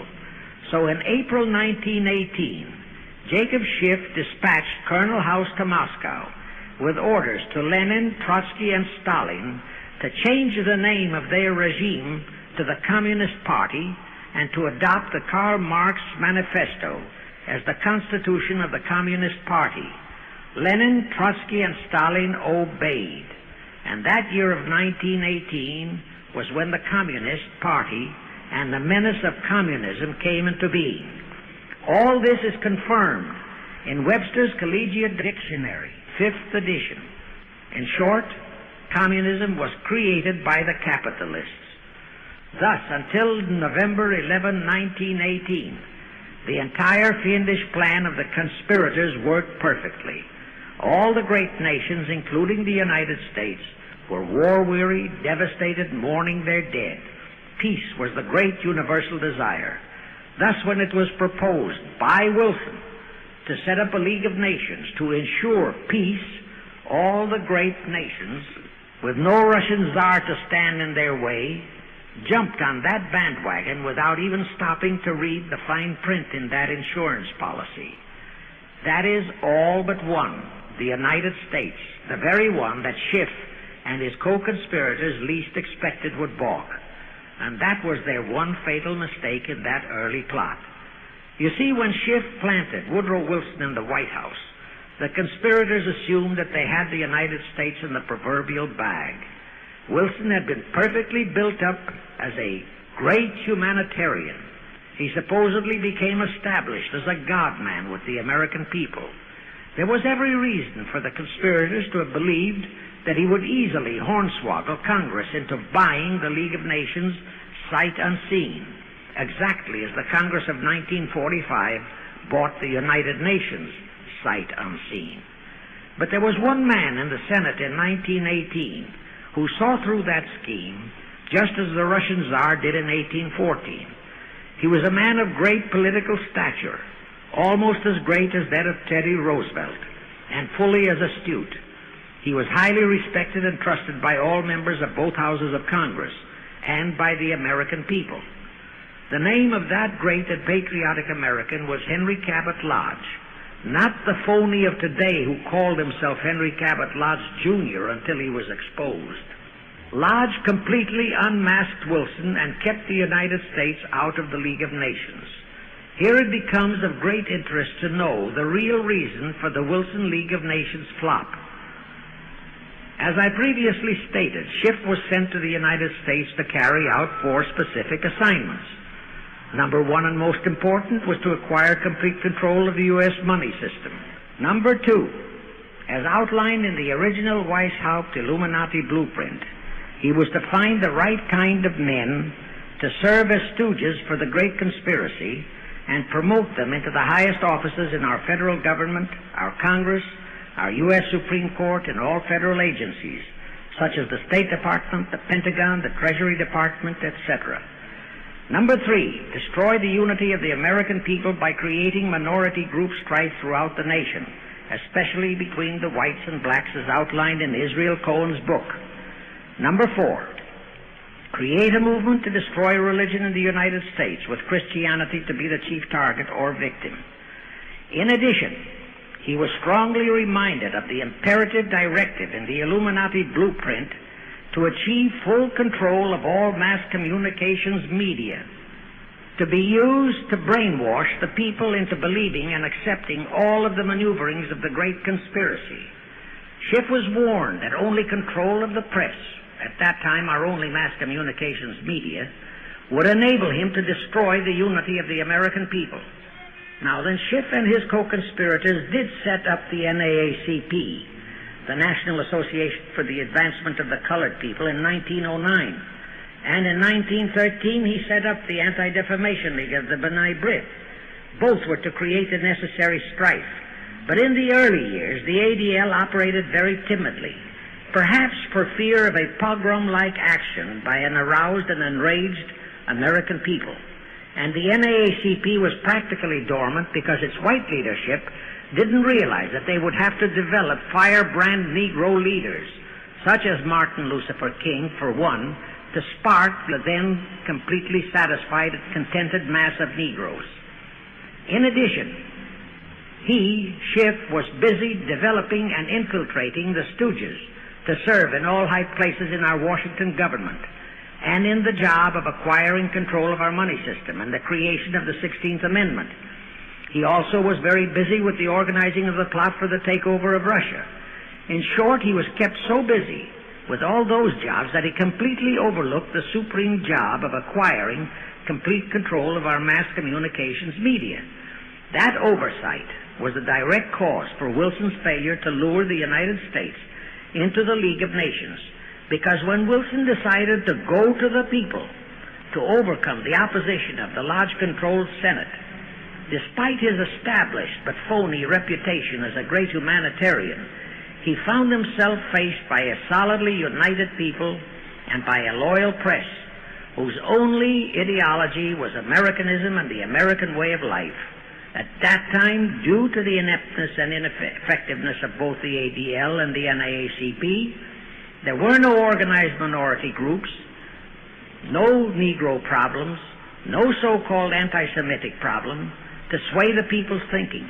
There were no lefts, there were no rights, no prejudices for crafty exploitations. Thus, Wilson's League of Nations appeals fell on deaf ears. That was the end of Woodrow Wilson, the conspirator's great humanitarian. He quickly abandoned his crusade and returned to Washington, where he shortly died an imbecile brought on by syphilis. And that was the end of the League of Nations as a corridor into one world government. Of course, that debacle was a terrible disappointment to the masterminds of the Illuminati conspiracy. But they were not discouraged. As I have previously stressed, this enemy never quits. They simply decided to reorganize and try from scratch again. By this time, Schiff was very old and slow. He knew it. He knew that the conspiracy needed a new, younger, and more active generalship. So on his orders, Colonel House and Bernard Baruch organized and set up what they called the Council on Foreign Relations, the new name under which the Illuminati would continue to function in the United States. The hierarchy, officers and directors of the CFR, is composed principally of descendants of the original Illuminati, many of whom had abandoned their old family names and acquired new Americanized names. For one example, we have Dillon, who was Secretary of Treasury of the United States, whose original name was Lepowski. Another example is Paley, head of the CBS TV channel, whose true name is Polinsky. The membership of the CFR is approximately 1,000 in number and contains the heads of virtually every industrial empire in America, such as Blau, president of the U.S. Steel Corporation, Rockefeller, king of the oil industry, Henry Ford II, and so on. And, of course, all the international bankers, also the heads of the tax-free foundations, are officers and or active CFR members. In short, all the men who provide the money and the influence to elect the CFR-chosen presidents of the United States, congressmen, senators, and who decide the appointments of our various secretaries of state, of the Treasury, of every important federal agency, are members of the CFR, and very obedient members indeed. Now, just to cement that fact, I will mention the names of a few of the United States presidents who were members of the CFR. Franklin Roosevelt, Herbert Hoover, Dwight D. Eisenhower, Jack Kennedy. Others who were considered for the presidency are Thomas E. Dewey, Adlai Stevenson, Nixon, and Vice President of a CFR subsidiary, Barry Goldwater. Among the important cabinet members of the various administrations, we have John Foster Dulles, Allen Dulles, Cordell Hull, John J. McCloy, Morgenthau, Clarence Dillon, Rusk, McNamara, and just to emphasize the red color of the CFR, we have as members such men as Alger Hiss, Ralph Bunch, Pazvolsky, Harry Dexter White, real name Weiss, Owen Lattimore, Philip Jeffy, etc., etc. Simultaneously, they were flooding thousands of homosexuals and other blackmailable characters into all the federal agencies from the White House down. Remember Johnson's great friend Jenkins and Bobby Baker? Now, there were many jobs the new CFR had to accomplish. They required much help. So their first job was to set up various subsidiaries to whom they assigned special objectives. I can't name all the subsidiaries in this recording, but the following are a few. The Foreign Policy Association, FPA, the World Affairs Council, WAC, the Business Advisory Council, BAC, the notorious ADA, Americans for Democratic Action, virtually headed by Walter Reuther, the notorious 1313 in Chicago. Barry Goldwater was, and no doubt still is, a vice president of one of the CFR subsidiaries. In addition, the CFR set up special committees in every state in the Union, to whom they assigned the various local state operations. Simultaneously, the Rothschilds set up similar CFR-like control groups in England, France, Germany, and other nations to control world conditions and cooperate with CFR to bring about another world war. But the CFR's first and foremost job was to get complete control of our mass communications media. The control of the press was assigned to Rockefeller. Thus, Henry Luce, who recently died, was financed to set up a number of national magazines, among them Life, Time, Fortune, and others, which publish USSR in America. The Rockefellers also directly or indirectly financed the Cowles Brothers Look magazine and a chain of newspapers. They also financed a man named Sam Newhouse to buy up and build a chain of newspapers all over the country. And the late Eugene Meyer, one of the founders of CFR, bought the Washington Post, Newsweek, the weekly magazine, and other publications. At the same time, CFR began to develop and nurture a new breed of scurrilous columnists and editorial writers, such as Walter Lippmann, Drew Pearson, the Alsops, Herbert Matthews, Irwin Canham, and others of that ilk, who called themselves liberals, who proclaimed that Americanism is isolationism, that isolationism is warmongerism, that anti-communism is anti-Semitism and racism.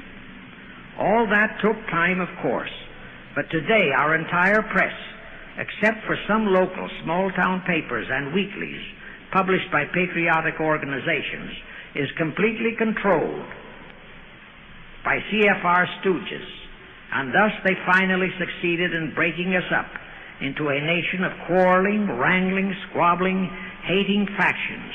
Now, if you still wonder about the slanted news and outright lies you read in your paper, you have the answer. To the Lehmans, Goldman Sachs, Kuhn Loeb, and the Warburgs, the CFR assigned the job of getting control of the motion picture industry, Hollywood, radio and television, and believe you me, they've succeeded. If you still wonder about the strange propaganda broadcasts by the Ed Murrows, Chet Huntley, Howard K. Smith, Eric Severide, Drew Pearson, and others of that ilk, you have the answer. If you wonder about all the smut, sex, pornography, and mixed marriage films you see in your movie theater and on your TV set, all of which is demoralizing our youth, you have the answer. The whole story of the CFR conspiracy takeover of our mass communications media is far too long to include in this recording, but you can find it in the News Bulletin number 125, entitled How to Get the Reds Out of Communications Media. It was published and brought up to date by the Cinema Educational Guild.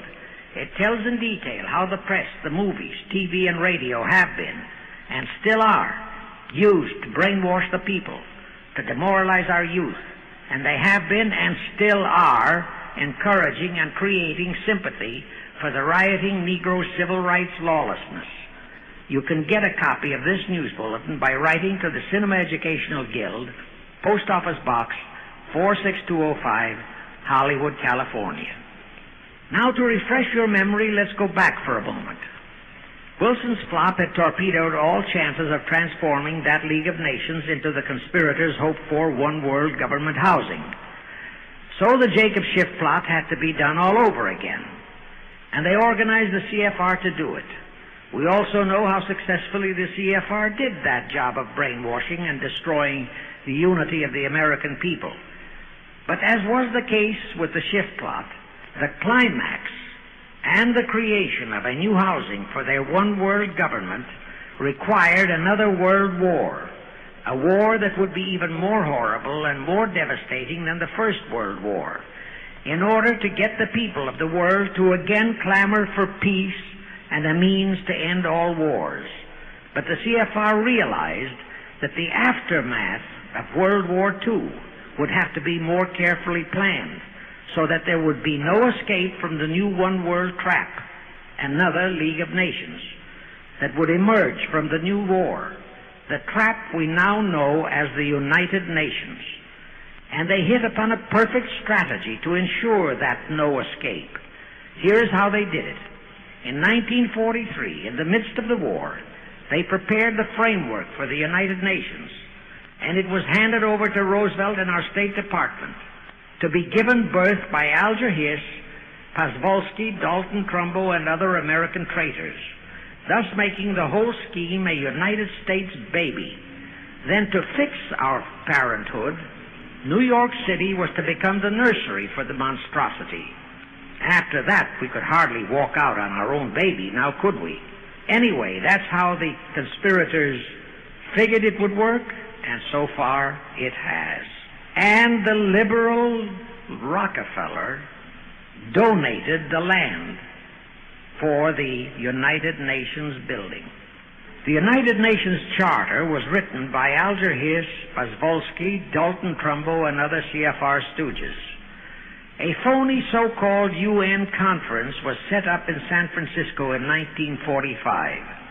All the so-called representatives of 50-odd nations gathered there, promptly signed the charter, and the despicable traitor Alger Hiss flew to Washington with it, elatedly submitted it to our Senate, and the Senate, elected by our people to safeguard our security, signed the charter without so much as reading it.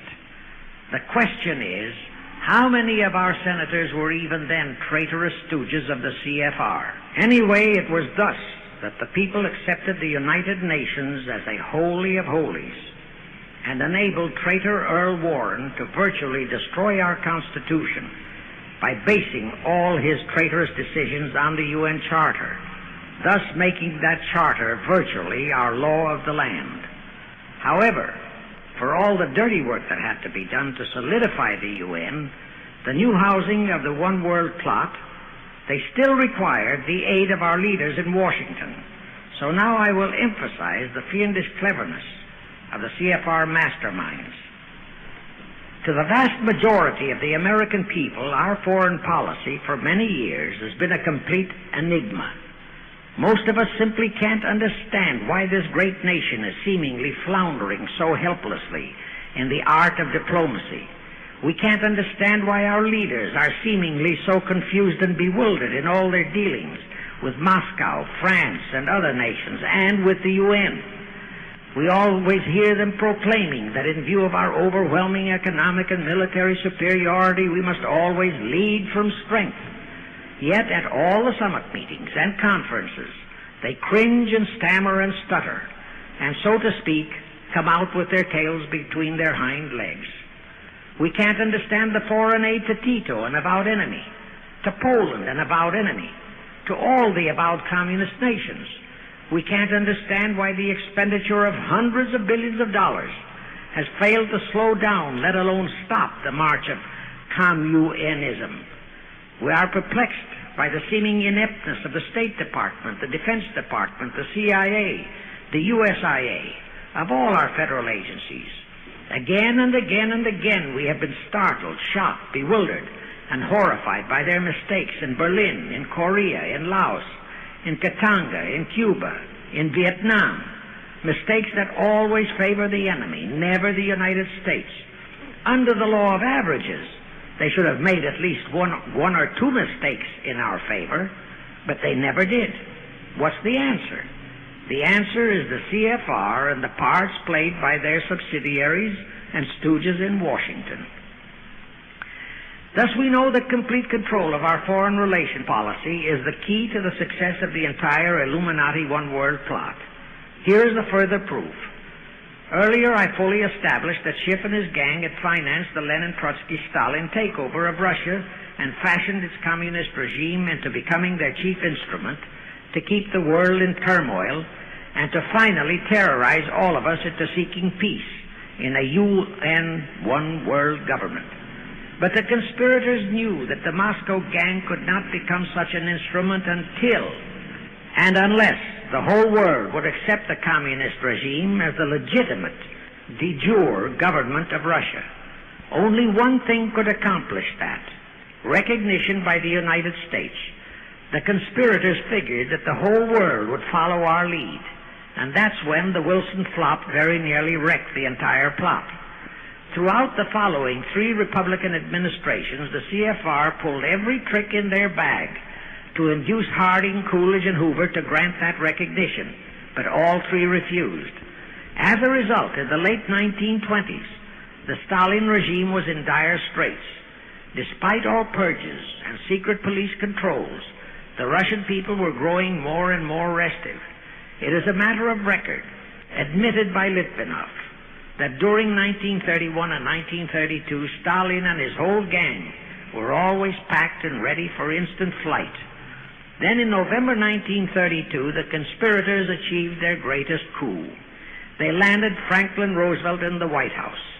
Crafty, unscrupulous, utterly without conscience, that charlatan traitor turned the trick for them. Without even asking consent of Congress, he unlawfully proclaimed recognition for the Stalin regime. That did it. And exactly as the conspirators figured, the whole world did follow our lead. Automatically, that squelched the previously growing resistance movement of the Russian people. That automatically launched the greatest menace the civilized world has ever known. The rest is too well known to need repeating. We know how Roosevelt and his traitorous State Department kept building up the communist menace right here in our own country, and thus throughout the world. We know how he perpetrated that Pearl Harbor atrocity for his excuse to hurl us into World War II. We know all about his secret meetings with Stalin at Yalta and how he, with Eisenhower's help, delivered the Balkans and Berlin to Moscow. And last, but by no means least, we know that 20th century Benedict Arnold not only dragged us into that new corridor, the United Nations, into one world government, but actually schemed all the arrangements to plant it within our country. In short, the day that Roosevelt entered the White House, the CFR conspirators regained full control of our foreign relations machinery and firmly established the United Nations as the housing for the Illuminati One World government. I wish to stress one other very vital point. That Wilson League of Nations flop brought Schiff and his gang to the realization that control of just the Democratic Party was not enough. True, they could create a crisis during the Republican administration, as they did in 1929 with their Federal Reserve manufactured crash and depression, which would bring another Democrat stooge back into the White House. But they realized that a 4-year disruption in their control of our foreign relation policies could play havoc with the progress of their conspiracy. It could even break up their entire strategy, as it almost did before Roosevelt saved it with his recognition of the Stalin regime. Thereupon, after that Wilson debacle, they began to formulate plans to achieve control of both of our national parties. But that posed a problem for them. Manpower, stooges in the Republican Party, Also added manpower for the Democratic Party, because control of just the man in the White House would not be enough. They'd have to provide that man with trained stooges for his entire cabinet, men to head the State Department, the Treasury Department, the Pentagon, the CIA, the USIA, etc. In short, every member of the various cabinets would have to be a chosen tool of the CFR, such as Rusk and McNamara. Also all undersecretaries and assistant secretaries. That would give the conspirators absolute control of all our policies, both domestic and, most important, foreign. That course of action would require a reserve pool of trained stooges, instantaneously ready for administrative changes and for all other exigencies. All such stooges would of necessity have to be men of national reputation, high in the esteem of the people, but they would have to be men without honor, without scruple, without conscience, men who would be vulnerable to blackmail. It is needless for me to stress how well the CFR succeeded. The immortal Joe McCarthy fully revealed that there are thousands of such security risks in all federal agencies. Scott McCloud unmasked thousands more, and you know the price Otepka has had to pay and is still paying for his expositions, but promoted.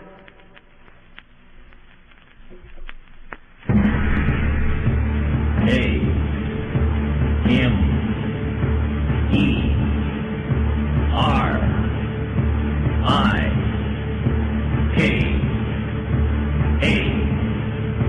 Comrade Clinton is marching us toward the millennium. His agenda, a new... Ladies and gentlemen, you're listening to a special three-part series entitled The Illuminati. Tonight is the third and final episode of that series, produced by Anthony J. Hilder and narrated by Myron Fagan. Original music and lyrics written, produced, and performed by Evan Sweetwater and Anthony J. Hilder. You can obtain a 3-tape broadcast set of this series by sending $33 post-paid. Make all checks or money orders out to Annie, A-N-N-I-E.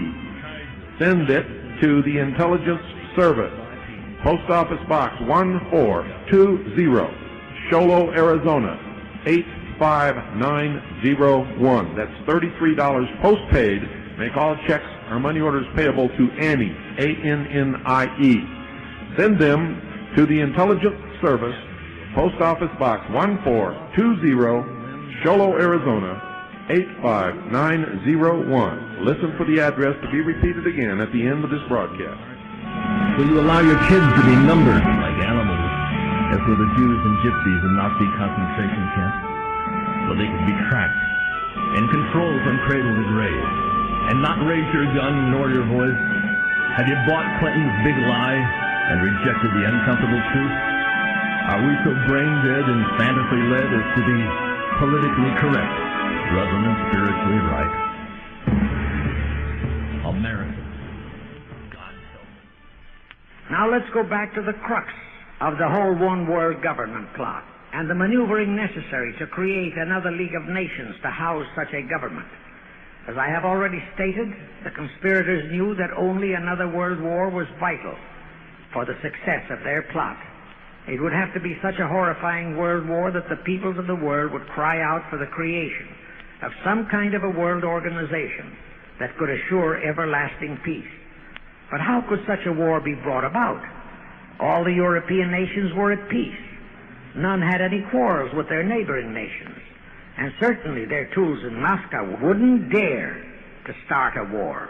Even Stalin realized that it would mean the overthrow of his regime unless so-called patriotism would weld the Russian people behind him. But the conspirators had to have a war. They had to find or create some kind of an incident to launch it. And they found it in a little inconspicuous and repulsive little man who called himself Adolf Hitler. Hitler, an impecunious Austrian house painter, had been a corporal in the German army. He made the defeat of Germany into a personal grievance. He began to rabble-rouse about it in the Munich, Germany area.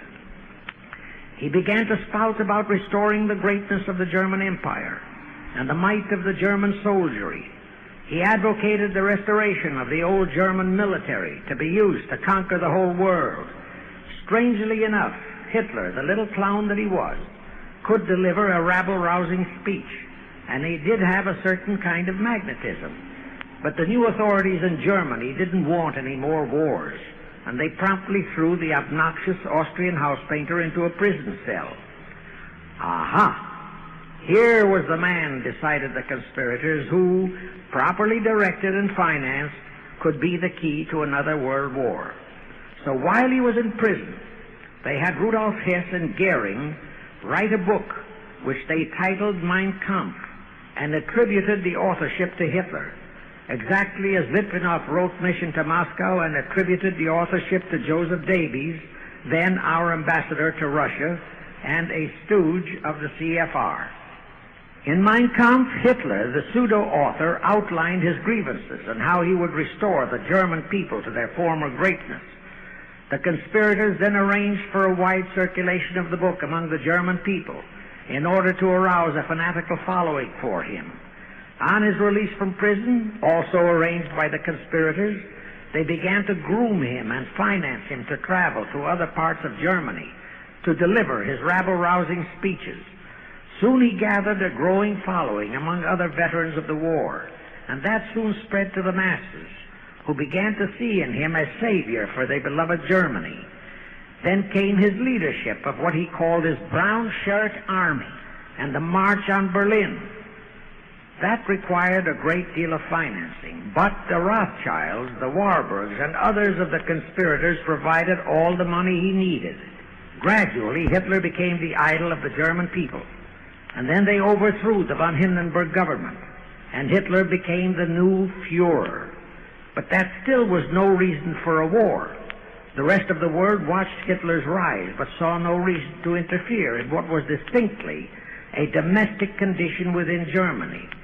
Certainly none of the other nations felt it was a reason for another war against Germany, and the German people were not yet incited into enough of a frenzy to commit any acts against any neighboring nation, not even against France, that would lead to a war.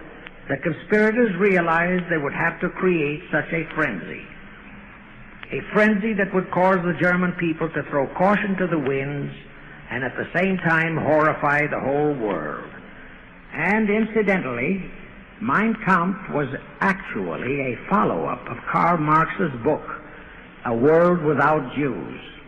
The conspirators suddenly remembered how the Schiff Rothschild gang had engineered the pogroms in Russia, which slaughtered many, many thousands of Jews and created a worldwide hatred for Russia. And they decided to use that same unconscionable trick to inflame the new Hitler-led German people into a murderous hatred of the Jews. Now, it is true that the German people never had any particular affection for the Jews, but neither did they have an ingrained hatred for them. Such a hatred would have to be manufactured, so Hitler was used to create it. This idea more than appealed to Hitler. He saw in it the grisly gimmick to make him the God-man of the German people. Thus, craftily inspired and coached by his financial advisors, the Warburgs, Rothschilds, and all the Illuminati masterminds, he blamed the Jews for the hated Versailles Treaty and for the financial ruination that followed the war. The rest is history. We know all about the Hitler concentration camps and the incineration of hundreds of thousands of Jews, not the 6 million, nor even the 600,000 claimed by the conspirators, but it was enough. And here let me reiterate how little the internationalist bankers, the Rothschilds, Schiffs, Lehmans, Warburgs, Baruchs, care about their racial brethren who were the victims of their nefarious schemes. In their eyes, the slaughter of the several 100,000 innocent Jews by Hitler didn't bother them at all. They considered it a necessary sacrifice to further their Illuminati one-world plot, just as the slaughter of the many millions in the wars that followed was a similar necessary sacrifice. And here is another grisly detail about those concentration camps. Many of the Hitler soldier executioners in those camps had previously been sent to Russia to acquire their arts of torture and brutalization so as to emphasize the horrors of the atrocities. All this created a new worldwide hatred for the German people, but it still did not provide a cause for war. Thereupon Hitler was incited to demand the Sudetenland. You remember how Chamberlain and the then diplomats of Czechoslovakia and France surrendered to that demand. That led to further Hitlerian demands for territories in Poland and in the French Tsar territories. Those demands were rejected. Then came his pact with Stalin. Hitler had been screaming hatred against communism. Oh, how he ranted against communism. But actually, Nazism was nothing but socialism. And communism is, in fact, socialism.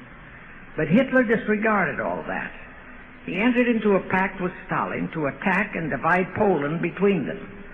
While Stalin marched into one part of Poland, for which he was never blamed, the Illuminati masterminds saw to that. Hitler launched a blitzkrieg on Poland from his side. The conspirators finally had their new world war. And what a horrible war it was. And in 1945, the conspirators finally achieved the United Nations, their new housing for their one world government.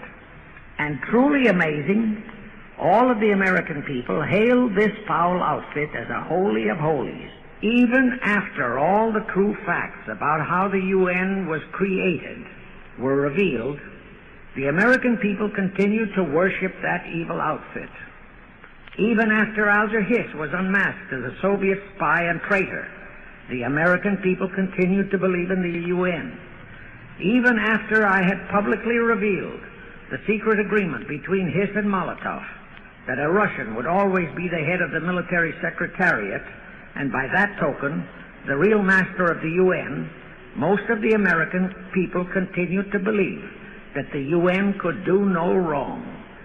Even after Trygve Lie, the first Secretary General of the UN, confirmed that Hiss-Molotov secret agreement in his book, For the Cause of Peace, the vast majority of our people refused to lose faith in the UN. Even after the truth about the Korean War was revealed, how the Russian General Vasilyev, head of that UN military secretariat, was given a leave of absence by the UN so that he could take command of the North Koreans and Red Chinese who were fighting the so-called UN police action under our own General MacArthur, who by orders of the UN was fired by the pusillanimous Truman in order to prevent his winning that war. Our people still believed in the UN. Despite our 150,000 sons who were murdered and maimed in that war, the people continued to regard the UN as a sure means for peace. Even after it was revealed in 1951 that the UN, using our own American soldiers under UN command and the UN flag, in collusion with our traitorous State Department and the Pentagon, had been invading many small cities in California and Texas in order to perfect their plan for the complete takeover of our country, most of our people brushed it off and continued their belief that the UN is a holy of holies. Do you know that the UN Charter was written by traitor Alger Hiss, Molotov, and Wyszynski? That Hiss and Molotov had made that secret agreement that the military chief of the UN was always to be a Russian appointed by Moscow? Do you know that at their secret meetings at Yalta, Roosevelt and Stalin, at the behest of the Illuminati, operating as the CFR, decided that the UN must be placed on American soil? Do you know that most of the UN Charter was copied intact, word for word, from the Marx Manifesto and Russia's so-called Constitution? Do you know that the only two senators who voted against the UN so-called treaty were the only two senators who had read it? Do you know that since the UN was founded, communist enslavement has grown from 250 million to 1 billion? Do you know that since the UN was founded to ensure peace, there have been at least 20 major wars incited by the UN, just as they are now inciting a war against Little Rhodesia. Do you know that under the UN setup, the American taxpayers have been forced to make up the UN Treasury deficit of many millions of dollars because of Russia's refusal to pay her share? Do you know that the UN has never passed a resolution condemning Russia or her so-called satellites, but always condemns our allies? Do you know that J. Edgar Hoover said, "The overwhelming majority of the communist delegations to the UN are espionage agents"? And now, 66 senators voted for a consular treaty to open our entire country to Russian spies and saboteurs. Do you know that the UN helps Russia's conquest of the world by preventing the free world from taking any action whatsoever except to debate each new aggression in the UN General Assembly?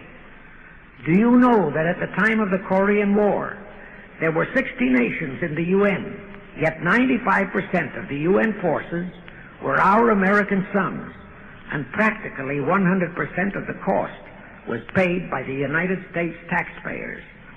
And surely you know that the UN policy during the Korean War was to prevent us from winning that war. Do you know that all the battle plans of General MacArthur had to go first to the UN to be relayed to Vasiliev, commander of the North Koreans and Red Chinese, and that any future wars fought by our sons under the UN flag would have to be fought under the control of the UN Security Council? Do you know that the UN has never done anything about the 80,000 Russian Mongolian troops that occupy Hungary? Where was the UN when the Hungarian freedom fighters were slaughtered by the Russians? Do you know that the UN and its peace army turned the Congo over to the communists? Do you know that the UN's own so-called peace force was used to crush, rape, and kill the white anti-communists in Katanga? Do you know that the UN stood by and did nothing while Red China invaded Laos and Vietnam? That it did nothing while Nehru invaded Goa and other Portuguese territories? Do you know that the UN was directly responsible for aiding Castro? That it does absolutely nothing about the many thousands of Cuban youngsters who are shipped to Russia for communist indoctrination? Do you know that Adlai Stevenson, of all people, said the free world must expect to lose more and more decisions in the UN?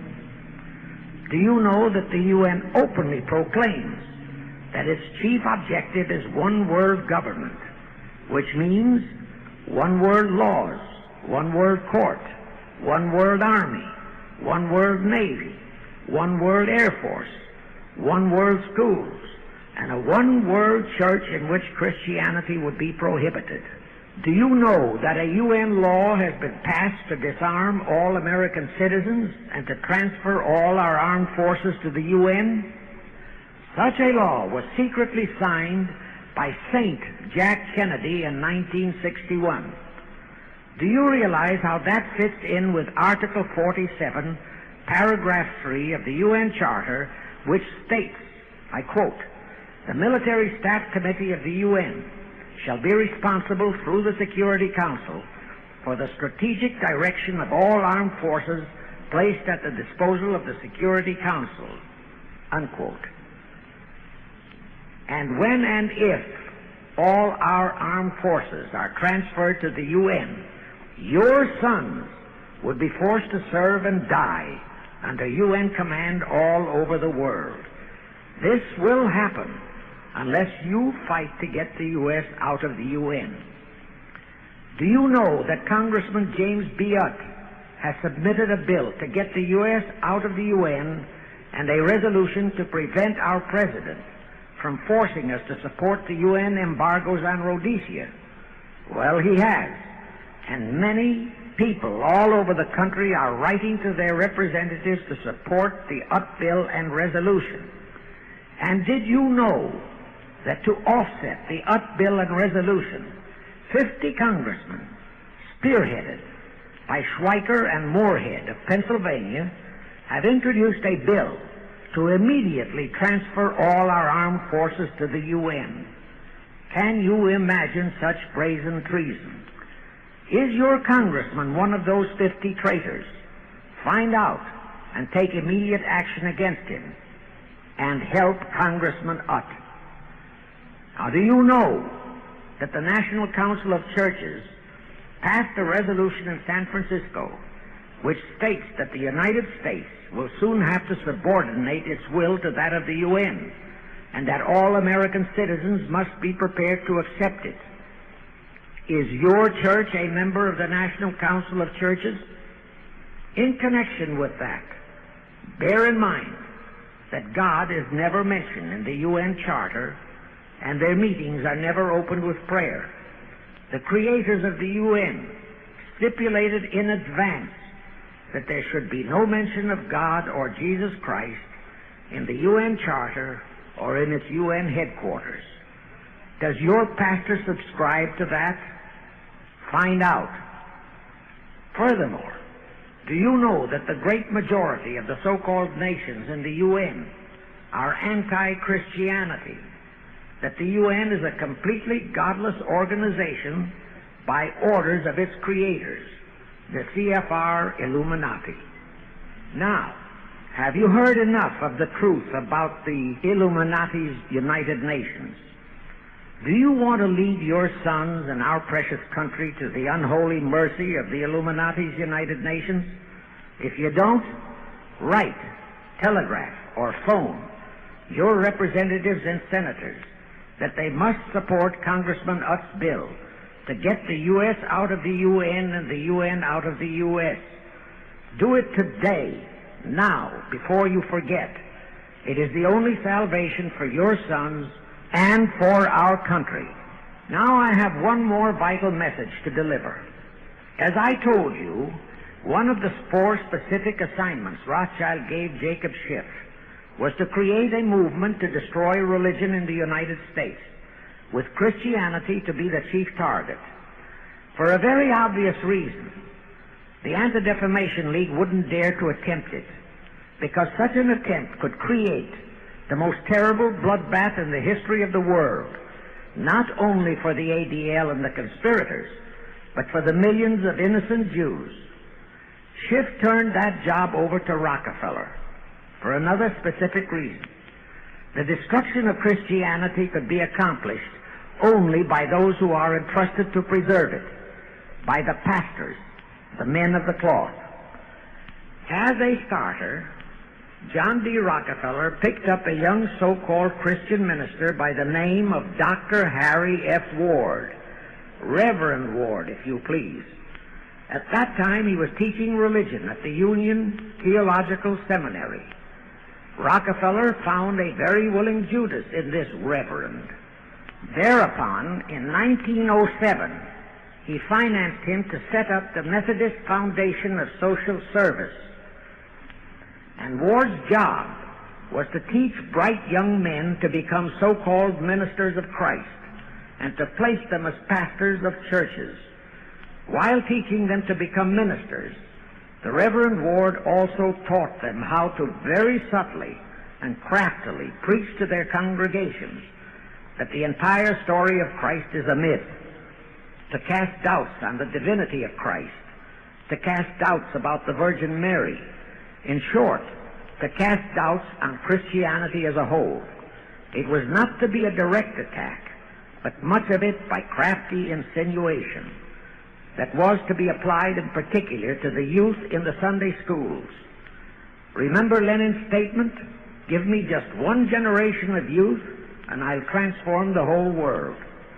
Then, in 1908, the Methodist Foundation of Social Service, which incidentally was America's first Communist Front organization, changed its name to the Federal Council of Churches. By 1950, the Federal Council of Churches was becoming very suspect. So in 1950, they changed the name to the National Council of Churches. Do I have to tell you more about how this National Council of Churches is deliberately destroying faith in Christianity? I don't think so. But this I will tell you. If you are a member of any congregation whose pastor and church are members of this Judas organization, your contributions are helping the Illuminati's plot to destroy religion and your faith in God and Jesus Christ. Thus you are deliberately delivering your children to be indoctrinated with disbelief in God and church, and which can easily transform them into atheists. Find out immediately if your church is a member of the National Council of Churches, and for the love of God and your children, if it is, withdraw from it at once. However, let me warn you, that same destroy religion process has been infiltrated into other denominations. If you have seen the Negro March on Selma and other such demonstrations, you have seen how the Negro mobs are led and encouraged by ministers and even Catholic priests and nuns who march along with them. As a matter of fact, the Mormon Church is about the only one I know of that is clean of that kind of Judas infiltration. But of course, there are many individual churches and pastors who are honest and sincere. Find one such for yourself and for your children. Incidentally, this same Reverend Harry F. Ward was also one of the founders of the American Civil Liberties Union, a notorious pro-communist organization. He was the actual head of it from 1920 to 1940. He also was a co-founder of the American League Against War and Fascism, which, under Browder, became the Communist Party of the United States. In short, Ward's entire background reeked of communism, and he was identified as a member of the Communist Party. He died a vicious traitor to both his church and country. And this was the man, old John D. Rockefeller, picked and financed to destroy America's Christian religion, in accordance with the orders given to Schiff by the Rothschilds. In conclusion, I have this to say.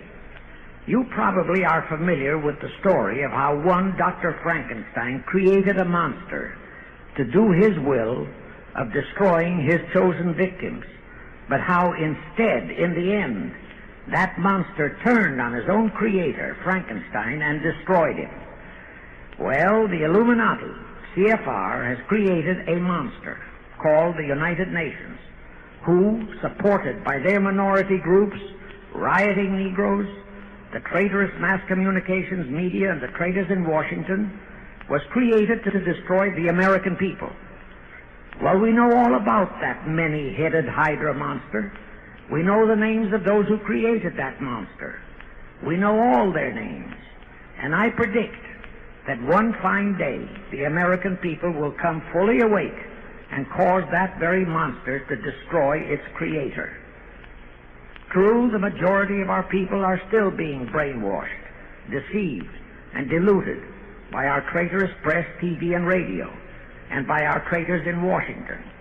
But surely, by now, enough is known about the UN to stamp that outfit as a deadly, poisonous rattlesnake in our midst.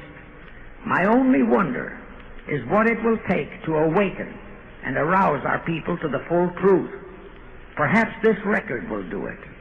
100,000 or 1 million copies of this record can do it. I pray to God it will.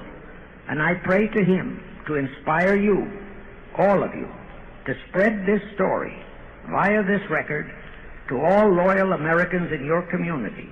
You can do it by playing it to study groups assembled in... Good night, ladies and gentlemen, and God bless you all.